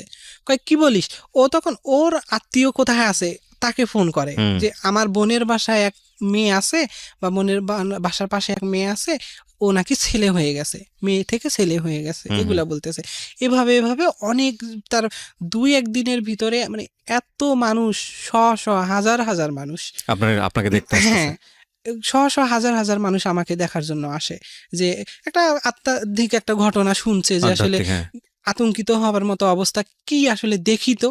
তো আমার তো শারীরিক কোনো সেন্স তখনও কিন্তু নাই। সরি, মানে আমার বাহ্যিক যে সেন্সটা, আমার ভিতরের প্রবলেমটা হয়তোবা আমি মানে মেয়ে থেকে ছেলে হইছি বা মেয়ে থেকে ছেলেতে মানে আপনি পরিণত শারীরিক হয়েছি, চেঞ্জ এটা বলতে বোঝাচ্ছেন যে এটা আপনার ফেস, চুল কাটানো, হ্যাঁ, তখনও হ্যাঁ, চুল বড় এগুলো তো বড়, আমি এগুলো সব স্বাভাবিক। নরমালি তো আছে। সবাই আমাকে দেখতে আসে বলে, "কই কি?" এটা তো যে এটা হ্যাঁ, মেয়ে। মেয়ে তো মেয়ে। হ্যাঁ। মেয়ে তো দেখতেছি, এখানে তো কোনো চেঞ্জ দেখি না। এটা কি? তো পরে কি করে, পরে আমাকে যখন এগুলো আলোড়ন সৃষ্টি হয়ে গেল, মানুষ গ্রাম অঞ্চলে আমাদের বাসায়, প্রত্যেকটা বাসায় মানে গ্রামের রাস্তা পথ একদম মানে মানুষে ব্লক, এমন অবস্থা। আমি হলে তো আপনাকে টিকিট কেটে দেখার ব্যবস্থা করতাম। হ্যাঁ, তারপরে তো যা আই হোক, am sorry, I am just না কিডিং। ঠিক আছে, সমস্যা নেই। যা হোক, তারপরে ওই ওই অবস্থায় আসলে অনেকেই ওই এগুলা তো তখন বিশ্বাস করার মতো না। কারণ কি বিশ্বাস করবো, ও তো একজন মেয়ে মানুষ দেখা যাচ্ছে, রাইট। কিভাবে ছেলে চুল বিশ্বাস বড় করবে? বড়, হ্যাঁ, সবকিছু, মেয়েতে কাপড় পরে আছে। হ্যাঁ। হ্যাঁ। তো যাই হোক, তারপরে এটা একটা সময় প্রশাসনের লোক জানলো, মানে আমাদের থানার লোক জানলো আর কি, যে বিষয়টা কি, এখানে একটা বা কোন বিশৃঙ্খলা দিকে তৈরি যাচ্ছে। হয়ে গেছে। হ্যাঁ। যে তারপরে ওখান থেকে লোক আসলো আর কি। হুম। লোক আসার পরে আমাকে মানে এই বিষয়গুলো চার্জ করলো, যে আসলে কি এখানে কি ঘটনা ঘটছে। তো যখন এগুলো ঘটনা ঘটছে, ঘটার পরে ওরা আমাকে তাদের হেফাজতের জন্য নিয়ে গেল থানাতে। তো থানাতে ওকে। নিয়ে যাওয়ার পরে আমাকে ওখান থেকে আমাকে থানাতে কিছুদিন রাখলো আর কি। রাখার পরে এদিকে তো আলোড়ন হ্যাঁ। চলতেইছে। তারপরে প্রশাসন তো আসে আসলে করার ওই সময় কোনো স্থানীয় সংবাদপত্র টত্র বা সাংবাদিকেও যায়নি এরা? সাংবাদিক মনে হয়, হ্যাঁ, পরবর্তীতে গেছে আর কি। আচ্ছা। পরবর্তীতে গেছে। যাই হোক, তারপরে আমাকে যখন থানাতে নিয়ে যাওয়া হলো, থানা থেকে আমাকে কোর্টে চালান করা হলো আর কি। কয়দিন পর? কয়েকদিন পরের দিনে আমাকে আগের আচ্ছা। দিন থানাতে নিল, নেওয়ার পরে এটাই নিয়ম। বিষয়টা, হ্যাঁ, আমাকে মহিলা পুলিশ দ্বারা চার্জ করলো আর কি। হ্যাঁ। কারণ আমি তো তখনও মহিলা, আসলে কি বিষয়টা, যখন মহিলা পুলিশ দ্বারা চার্জ করলো, তখন আসলে তারা তো দেখলো যে স্যার এই ঘটনা আসলেই সত্য। হ্যাঁ আসলেই সত্য। তখন তো আবার তখন ওই থানার ওসি ইসমাইল নাম ছিল স্যারের, হ্যাঁ। ওই ইসমাইল স্যার ছিলেন আর কি। তখন তিনিও বিষয়টা আমাকে ফেস করলো, ওকে। যে যেহেতু এখন তুমি ছেলে মানুষ, ওরা বলতেছে আসলে আমি নিজে কনফার্ম হতে চাই এটাতে আর কি। Right, right. তারপর আমি এটার অনুযায়ী কি আমি চার্জশিট বিব্রতকর করবো আর বিষয়টা, কি। কি বিব্রতকর বিষয়টা, মানে আপনি যেখানেই যাচ্ছেন আপনাকে সেখানে প্রুফ দেওয়ার জন্য হ্যাঁ, এই ধরনের হ্যাঁ, বিষয়টা ফেস কেমন করতে হচ্ছে। একটা আমার নিজের কাছে কেমন আমার ভয়ঙ্কর। দেখেন, শুরু থেকে আমার সবাই বা যারা আছে, আমি যাদের সঙ্গে কথাগুলো শেয়ার করতেছি, তারা সবাই জানুক বা দেখুক যে একটা মানুষের জীবনে কত দুঃখ কষ্ট হুম। শুরু থেকে, লাইফে জন্মগ্রহণ করার পর থেকে আজ অব্দি জি। কিভাবে দুঃখ কষ্টের উপরে চলতেছি, বা কিভাবে চলে আসছে জীবন যাপন, বা কিভাবে জীবন যাপন করে জীবনের সঙ্গে যুদ্ধ করে আজও বেঁচে আছি জি, পৃথিবীতে। জি, নিশ্চয়ই, নিশ্চয়ই। যাই আমি হোক, সবসময় একটা কথা বলি, আমাদের প্রত্যেকটা জীবন গল্প থেকে কিছু না কিছু শেখার আছে, এবং আপনি যে কথাটা বললেন এটাকে আমি পরবর্তীতে আরো ইলাবোরেট করবো, আমি বরং গল্পেই যাই।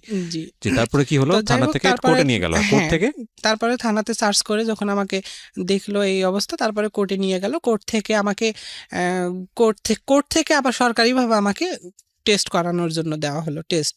আচ্ছা। তারপরে এখানে ওই টেস্টের জন্য দেওয়া হলো, টেস্টে আমাকে নিয়ে যাওয়া হলো, টেস্ট করা হলো। তারপরে আমাকে ফরেনসিতে দেওয়া হলো, ফরেনসি থেকে আবার ওখানে বিভিন্ন টেস্ট করা হলো। তারপর ওখান থেকে পরমাণুতে দেওয়া হলো, রংপুর।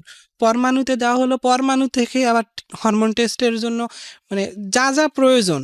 কারণ একটা বিশৃঙ্খলা ঘটে গেলে কিংবা একটা সমস্যা তৈরি হলে প্রশাসন এটার সমাধান কিভাবে চূড়ান্ত করবে সেটা আচ্ছা। তো তদারকি করবে কিংবা ভেরিফিকেশন করে, যেটা লাস্ট পর্যন্ত যেটা পাবে তারা তো সেটাই মানে সলিউশন দিবে। দে নিড সাম ডকুমেন্টস, প্রথম কথা হচ্ছে এটা। এই কাগজগুলো কি আপনার কাছে আছে? এই কাগজগুলো আমার কাছে বাসায় আছে, হ্যাঁ, রংপুরে? হ্যাঁ, আমার ওকে। সবকিছু আছে। তো ওকে। যাই হোক, তারপরে আমাকে কোর্টে দেওয়া হলো। কোর্ট থেকে তো এই যে বিভিন্ন এরকম টেস্ট করা হলো। ফরেনসি থেকে মেডিকেলে দেওয়া হলো, মেডিকেল থেকে ফরেনসিতে, ফরেনসি থেকে পরমাণুতে। তারপরে বিভিন্ন টেস্টের রিপোর্ট আমার ওদের হাতে প্রায় ১ মাসের মতো আসলো। ১ মাস ১৭ দিন। আমার এটা একদম জেনুইন মনে আছে। পরমাণুতে কেন? হরমোন টেস্টের জন্য। পরমাণুতে কোন জায়গায় এটা? রংপুর। আচ্ছা, আই এম নট সিওর, আমি জানি না এর ব্যাপারে। যাই হোক, তারপর হরমোন টেস্টের জন্য গেছেন, হ্যাঁ, তারপর? হ্যাঁ, তারপরে সকল রিপোর্ট যখন তাদের হাতে আসলো, তাদের হাতে আসার পরে পরবর্তীতে এটা তখন ওই ডাক্তারি ইয়াতেও সেটা ফেস হয়ে গেল যে আসলে মানে সে এখন সম্পূর্ণ একজন ছেলে মানুষ। মানে 100% ছেলে? হ্যাঁ, সে 100% একজন ছেলে। প্রিয় শ্রোতা, অনুষ্ঠান চলতে আপনাদের জন্য একটি বিশেষ অ্যানাউন্সমেন্ট করতে চাই। সেটা হলো, আমি আরেকটি অনুষ্ঠান করি রেডিও আম্বার 102.4 FM এ। প্রতি শনিবার রাত 10টায় প্রচারিত হয় মাইক্রোফোন টেস্টিং 1024। হয়তোবা অনেকেই শুনেছেন, বাংলাদেশের রেডিওর ইতিহাসে সর্বপ্রথম মিউজিক রিয়েলিটি শো, গানের রিয়েলিটি শো। এবং 2019 সালের সেরা আম্বার ভয়েস আমরা খুঁজে বের করবার চেষ্টা করছি। সেখানে আপনি অডিশন দিয়ে সেখানে আপনি অংশগ্রহণ করে সেরা আম্বার ভয়েস হতে পারেন। আপনি যদি মনে করেন যে আপনি খুব ভালো গান করেন কিন্তু সে অর্থে তেমন কোনো প্ল্যাটফর্ম কোথাও পাননি, তাহলে ছোট্ট একটা অডিশন দিতে হবে আপনাকে। ফোন করে আপনাকে গাইতে হবে একটা গানের 2টো লাইন বা 3টে লাইন আপনি আমাদেরকে গেয়ে শোনাবেন এবং আমরা আপনাকে ডাকবো, নিশ্চয়ই ডাকবো। ওকে, ফোন নাম্বারটি আমি বলে দিচ্ছি। ফোন নাম্বারটি হচ্ছে 09611001024। আমি আবারও বলছি, ফোন নাম্বারটি হচ্ছে 09611001024। যদি আপনি মনে করেন আপনার কণ্ঠ সারা দেশের মানুষের কাছে যাওয়া উচিত, আপনি সেরকম গাইতে পারেন, তাহলে যোগাযোগ করুন এবং অংশগ্রহণ করুন মাইক্রোফোন টেস্টিং 1024-এ, আমরা যেখানটায় ছিলাম। তারপর তো যাই হোক, এভাবে সকল রিপোর্ট দেওয়া হলো কোর্টের আমাকে 1 তারিখে ফালানো হলো। তারিখ অনুযায়ী আমাকে কোর্টে নেওয়া হলো। কোর্ট থেকে আমার সকল ইনফরমেশনগুলো দেখলো। দেখার পরে আমাকে আবার কোর্ট থেকে মানে দেওয়া হলো আর কি, ফেরত দেওয়া হলো। ফেরত দিয়ে আবার রিপোর্টগুলো ভেরিফিকেশন করবে আর কি। তো যাই হোক, তারপরে আমাকে কোর্টের কাগজপত্র সব কিছু যা দেখলো, দেখার পরে আমাকে ওখানেই কোর্ট থেকে আবার ওই নিয়ে যাওয়া হলো বাইরে। নিয়ে যাওয়ার পরে ওদের মতো করে আমাকে চুল কেটে দিল। আচ্ছা, চুল কেটে দিয়ে তারপরে লুঙ্গি, প্যান্ট, শার্ট, আচ্ছা। আমাকে ছেলে মানুষ লেবাস দিয়ে দিল। চুল কাটলো কে? চুল কাটছে ওদের লোকই বা ওই মানে কোর্ট থেকে আমার নির্দেশ দেওয়া হয়েছে যে ওর চুল কেটে দেওয়া হোক। মানে ও এখন মানে ছেলেদের মতো জীবনযাপন করবে? হ্যাঁ, Okay. এটাই কারণ। ও এগুলো বলতেছে আর কি যে ঠিক আছে, ও তো এখন ছেলে, তাহলে ও কিভাবে মেয়ের জীবনযাপন করবে? ও ছেলে মানুষের মতো থাক। হ্যাঁ। ওকে চুল কাটাই দেওয়া হোক, তারপরে প্যান্ট শার্ট বা লেবাস যেটা, ও একজন ছেলে মানুষের মতো জীবনযাপন করুক। আচ্ছা, তো যাই হোক, কোর্ট থেকে আমাকে এটা আসলে ওইভাবেই চুল কেটে প্যান্ট শার্ট পরে তারপরে 1 মাস 17 দিন 18 দিনের মাথায় আমাকে আসলে খালাস করে দেওয়া হয় ওখান থেকে আর কি। ওকে। তো তারপর? ওখান থেকে বাসায় আসলাম। বাসায় এসে তো আমি সবার কাছে ভিন্ন রকম হয়ে গেলাম ওকে। যে মানে আমি এখন ছেলে মানুষ, এটা সবাই জানতেছে। কিন্তু আপনাকে যে পুলিশে ধরে নিয়ে গেল, মানে পুলিশে ধরে নেওয়া যাওয়া বলবো না, পুলিশ আপনাকে সেফ কাস্টাডিতে নিয়েছে। আচ্ছা, তো পুলিশের জায়গাতে নিয়ে গেল, এটা তো অনেকে অন্যভাবে ব্যাখ্যা করতে পারেন যে আপনার কোনো মামলা হয়েছিল না আপনার, বা কোনো কিছু হয়েছিল কিনা যে কারণে পুলিশ আপনাকে নিয়ে গেল, না, কোর্ট ফেস না, করলেন, না, এরকম কিছুই না? না, জাস্ট আমাকে হেফাজতের জন্য নেওয়া হয়েছে আর আচ্ছা, কি। আচ্ছা। বিষয়টা যেহেতু বিশৃঙ্খলা বা বিষয়টা এরকম শোনা যাচ্ছে, আচ্ছা, তো আসলে এটা তো এভাবে আইনের লোক তো এটা এভাবে করতে দিবে না, বা না নিশ্চয়ই এটা এভাবে একটা এটা বড় ধরনের সমাধান। দুর্ঘটনা ঘটে যেতে পারে। হ্যাঁ, তো এটার জন্য জাস্ট আমাকে এভাবে করা হয়েছে আর কি। যাই হোক, এখন সেখান থেকে আমাকে দিল। তখন থেকে আমি একজন ছেলে মানুষ বা ছেলে মানুষের মতো জীবনযাপন করতেছি। ঠিক আছে, এখানে আরেকটা পয়েন্ট আমি বলি, সেটা হচ্ছে আমি যদিও বা শারীরিক দিক থেকে ছেলে মানুষ, কিন্তু মানসিক দিক থেকে না। যাই হোক, তারপরে আমি ওখান থেকে আসলাম। আসার পরে আবার তো পড়াশোনা চালু করলাম। পড়াশোনা রীতিমতো করতেছি। রীতিমতো করা অবস্থায় আর কোনো প্রবলেম আমার হচ্ছে না, কারণ এটা সবাই জানে, সবার কাছে জানা যে বিষয়টা। ও এ থেকে আমি কলেজে বা স্কুলে যাওয়া আসা করতেছি। এখন আমি ছেলে মানুষ, এরকম আমার কোথাও কোনো রকম প্রবলেম হচ্ছে না। বা আমাকে মানে ওই আমার যাইতে সংকোচ বোধ করতাম বিধায় আমাকে আমার কলেজ থেকে টিচার করে দেওয়া হয়েছে যে আমাদের যাতায়াত রাস্তায় এক টিচার যাওয়া আসা করতো আর কি, স্কুলে যাতায়াত রাস্তায়। তো ওই টিচার প্রতিদিন নিয়ে যাওয়া আসা করতো আমাকে। কলেজে। আচ্ছা তো এভাবে আর কি পড়াশোনাটা করি। পড়াশোনা করে আমি অনার্স 2nd ইয়ার পর্যন্ত পড়াশোনা করতে পারি। এখন দুর্ভাগ্যজনিত পড়াশোনাটা আমার স্টপ হয়ে গেছে। কেন? আর এই যে আর্থিক সংকটের কারণে, যে আচ্ছা আর্থিক অনটন, আমি যাই হোক এতদূর পর্যন্ত পড়াশোনা করে আসছি শুধুমাত্র নিজের চেষ্টায়। আমার কোনো সলিউশন ছিল না, বা টিচাররা হেল্প করছে, এটা আমি অবশ্যই বলবো। আমার টিচার যারা ছিল তারা হেল্প করছে। আরেকটা কথা আমি এড়িয়ে গেছি, সেটা হচ্ছে এই সময় কিন্তু আমার টিচাররাও এখানে ছিল। হুম। যখন আমার এই যে মেডিকেলগুলো করায় আর কি, মেডিকেল রিপোর্টগুলো নেয় বা বিভিন্ন ডাক্তারের কাছে নেওয়া হয়, তখন আমার স্কুলের টিচাররাও ছিল এখানে আর কি। আচ্ছা আপনি স্কুলের টিচারও ইনভাইট হ্যাঁ, ছিলেন। ওকে, স্কুলের টিচাররাও ছিল। যাই হোক পরবর্তীতে এভাবে তার মানে আপনার এলাকায় তো মোটামুটি এটা একটা আন্দোলন তোলা ঘটনা, একদম হ্যাঁ, পুরোপুরি আন্দোলিত ঘটনা। হ্যাঁ সবাই জানে এটা। হ্যাঁ, সবাই জানে। আমরা আজকের ভিডিওতে যারা দেখছে, এই মুহূর্তে ইউটিউবে যারা দেখছে, তারা সবাই মোটামুটি দেখে হ্যাঁ, আপনাকে চিনে ফেলবে যে হ্যাঁ, আপনি হ্যাঁ। এই এলাকার জি, এই ঘটনা। জি। তো 10 বছর আগের গল্প না, এটা কত বছর আগের গল্প? না 10 বছর না, এটা 2011 সালে। এখন কত হচ্ছে আর কি, এখন তো 8 হিসেবে। বছর, মানে 8-10 বছর কাছাকাছি গেছে। হ্যাঁ, এরকম আর কি, 2011 সালের তো এই ঘটনা 8 এটা। বছরে আপনি কিভাবে চলাচল করছেন? তো এখন আমি এই 8 বছরে চলাচল করতেছি কিভাবে বলতে, আমি চলাফেরা করতেছি। আমার লেবাসে ছেলে মানুষ, বা আমি নিজেও ছেলে মানুষ, বাট আমার মানসিক অবস্থার এতটুকু চেঞ্জ আমি আজ অব্দি পাইনি। মানে আপনি নিজেকে মেয়েই মনে করেন? হ্যাঁ, আমি নিজেকে মেয়ে মনে করি, বা নিজের চাওয়া পাওয়াগুলো বলেন, বা নিজের একটা ইচ্ছা বা আকুতি বা স্বপ্ন, একটা মেয়ে মানুষ যে স্বপ্ন দেখে এরকম। সংসারের স্বপ্ন। হ্যাঁ, সংসারের স্বপ্ন। তো আমার প্রতিটা মুহূর্তে এগুলা মনে হয় যে আমি একজন মেয়ে মানুষ, আমি মেয়ের মতো চলাফেরা করি, বা মেয়েদের সাথে ঘুরি ফিরি, বা ছেলেদের সঙ্গে মিশতে ভাল লাগে না, বা আমি এখন ছেলে মানুষের সঙ্গে বন্ধুত্ব হবে, উঠা বসা হবে, কিন্তু ছেলে মানুষের সঙ্গে চলতে গেলে, মিশতে গেলে আমার ফিজিক্যালি প্রবলেম আসে। এটা। রাইট। কারণ আমি তো জন্মগত সূত্রে একজন মেয়ে মানুষ।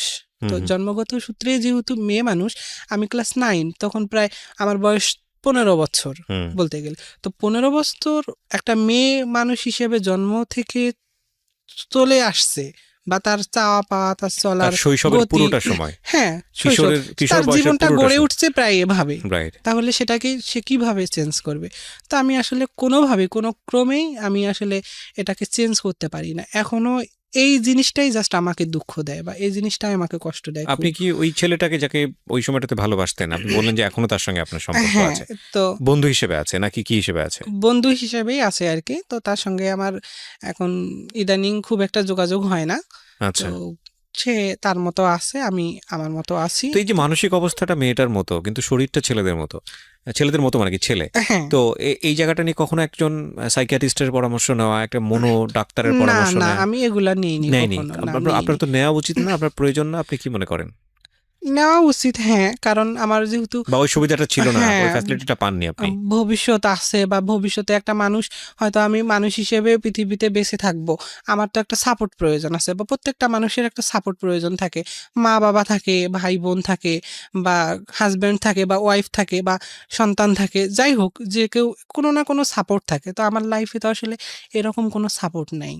আমার মা নেই, বাবা নেই, ভাই নেই, বোন নেই, বা নিকটতম ভালো কোনো বন্ধু নেই, হুম। বা এখন যে আমি এই অবস্থায়, আমি যেভাবে আছি, আল্লাহ যেটা করছে তার ইয়েতে, মর্জি। আমি হ্যাঁ, তার মর্জি, আমি আসলে সেরকম হই, সেভাবে আমার সবকিছু হোক।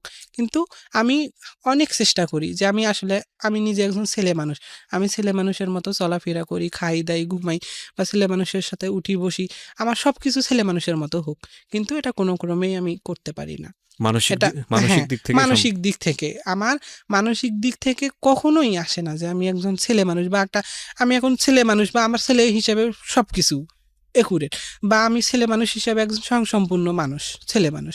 তো আমি আমার একটা মানসিক দুর্বলতা হবে মেয়েদের প্রতি, বা আমি মেয়েদের প্রতি ন্যাচারালি আকৃষ্ট যেটা হয়, হব, হ্যাঁ। ন্যাচারালি যেটা বিষয়, যে মেয়েদের প্রতি আকৃষ্ট হব। আসলে এরকম না, আমি এখন যে মেয়ে মানুষ, মানে সরি, আমি এখন ছেলে মানুষ, তো আমার এখনো মেয়েদের মতো আপনি ভেতরটা বলছেন যে ভেতরটা আপনার অনুভব হয় আপনি একজন হ্যাঁ, নারী, হ্যাঁ, আপনি একজন মেয়ে। এরকম মনে ঠিক আছে, হয়। আমি বিষয়গুলো নিয়ে যে আপনাকে প্রথম উপস্থাপন করা এই জীবন গল্পে তা না। আপনি যদি আমার এই অনুষ্ঠান নিয়মিত শুনে থাকেন তাহলে দেখবেন যে এখানে হ্যাঁ, অনেকেই এসেছেন জি। ইন্টারসেক্স, এবং শুধু তাই না, তারা তাদের কথাগুলো মন খুলে এখানে বলেছেন, আমি সে বলার সুযোগ দিয়েছি। আমি সবসময় একটা কথা বলি, এটা হচ্ছে সবার মন খুলে কথা বলার প্ল্যাটফর্ম। আমরা সচেতনভাবে চেষ্টা করি যিনি বলছেন তার কথায় যাতে কেউ আঘাতপ্রাপ্ত না হন, তার কথায় কোনো কমিউনিটি যাতে করে আঘাতপ্রাপ্ত না হয়, এবং একই সাথে তার কথায় কেউ যাতে হেয় না হয় এবং তার কথায় কেউ যাতে দোষী প্রমাণিত না হয়, এই বিষয়গুলো আমরা সচেতনভাবে অ্যাভয়েড করার চেষ্টা করি। ইন এ কমপ্লিট প্রোগ্রামে আমরা চেষ্টা করি যে একটা পুরো গল্প থেকে একটা মেসেজ যেন দেয়া যায়। তো আপনি আজকে এই গল্পটা কেন বললেন আমাদের রেডিওতে? এই যে খুবই ইন্টারেস্টিং, মানুষ খুব মনোযোগ দিয়ে শুনেছে আজকের এই গল্পটা, যারা দেখেছে। তো এটা আমি জানি যে আমাদের স্বাভাবিকতার বাইরে যেটা ঘটে সেটার প্রতি মানুষের তীব্র আকর্ষণ থাকে।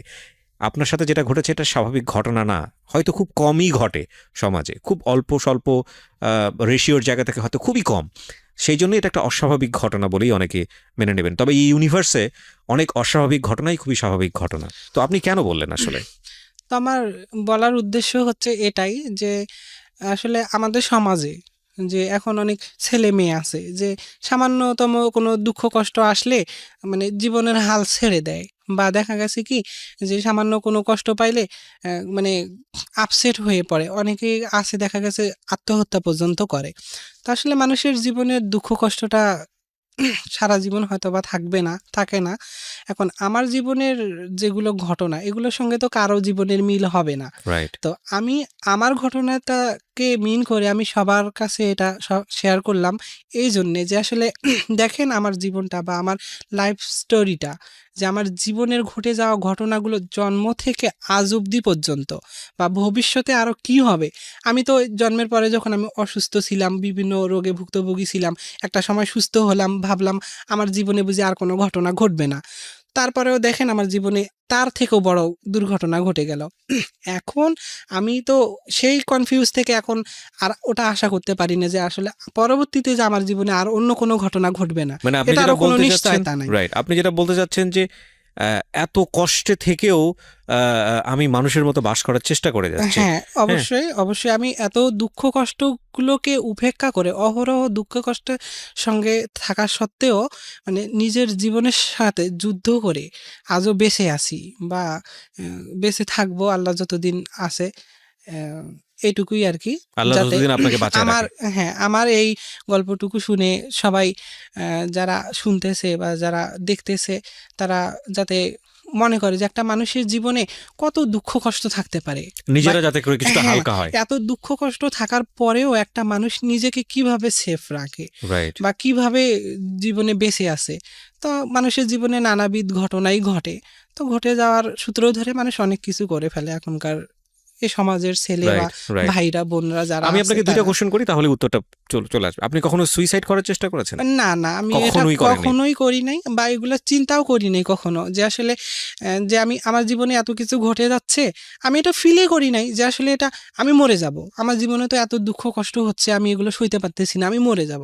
কিন্তু আমি সবসময় আল্লাহর উপর ভরসা করছি বা আল্লাহর মাশাআল্লাহ, কাছেই মাশাআল্লাহ। বিশ্বাস রাখছি যে আল্লাহ যা করবেন নিশ্চয়ই মঙ্গলের জন্য করবেন। আমার জীবনে আমি দেখেন এখন এই যে আজ অব্দি এখান পর্যন্ত আসতে পারছি, আমি তো সুস্থ আছি।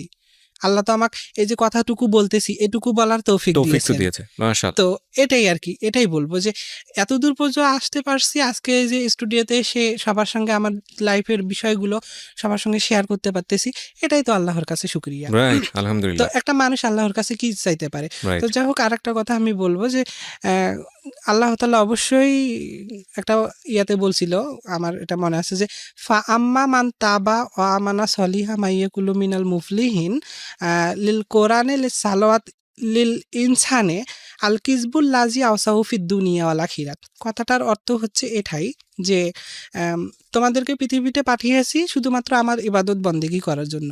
শুধুমাত্র নামাজ পড়া কিংবা কোরআন শরীফ তেলাওয়াত এটাই আমার ইবাদত নয়, বরং মানব জীবনের প্রত্যেকটা কাজকর্মই আমার ইবাদত, যদি সেটা আমার হুকুম মোতাবেক হয়ে থাকে। চমৎকার। তাহলে এই যে এত দুঃখ কষ্ট পরেও আল্লাহর উপর বিশ্বাস রেখে আল্লাহর প্রতি ভরসা রেখে আমি এই যে এত দূর চলে আসছি, আশা করব সবাই আর কি আপনার কাছ থেকে যেন আমার কাছ এই থেকে শিক্ষাটা এগুলাই যেন নেয়। হ্যাঁ আমরা বলবে। খুবই কৃতজ্ঞ যে রংপুরের একটা প্রত্যন্ত অঞ্চল থেকে আপনি আজকে আমাদের এই অনুষ্ঠানে এসেছেন। লাখ লাখ মানুষের কাছে নিজেকে ফেস করেছেন। আপনার জীবন গল্প, বিশ্বাস অবিশ্বাস প্রত্যেকেরই বিষয়, প্রত্যেকটা নিজের জায়গা থেকে নিজের মতো করে দেখবে। আমি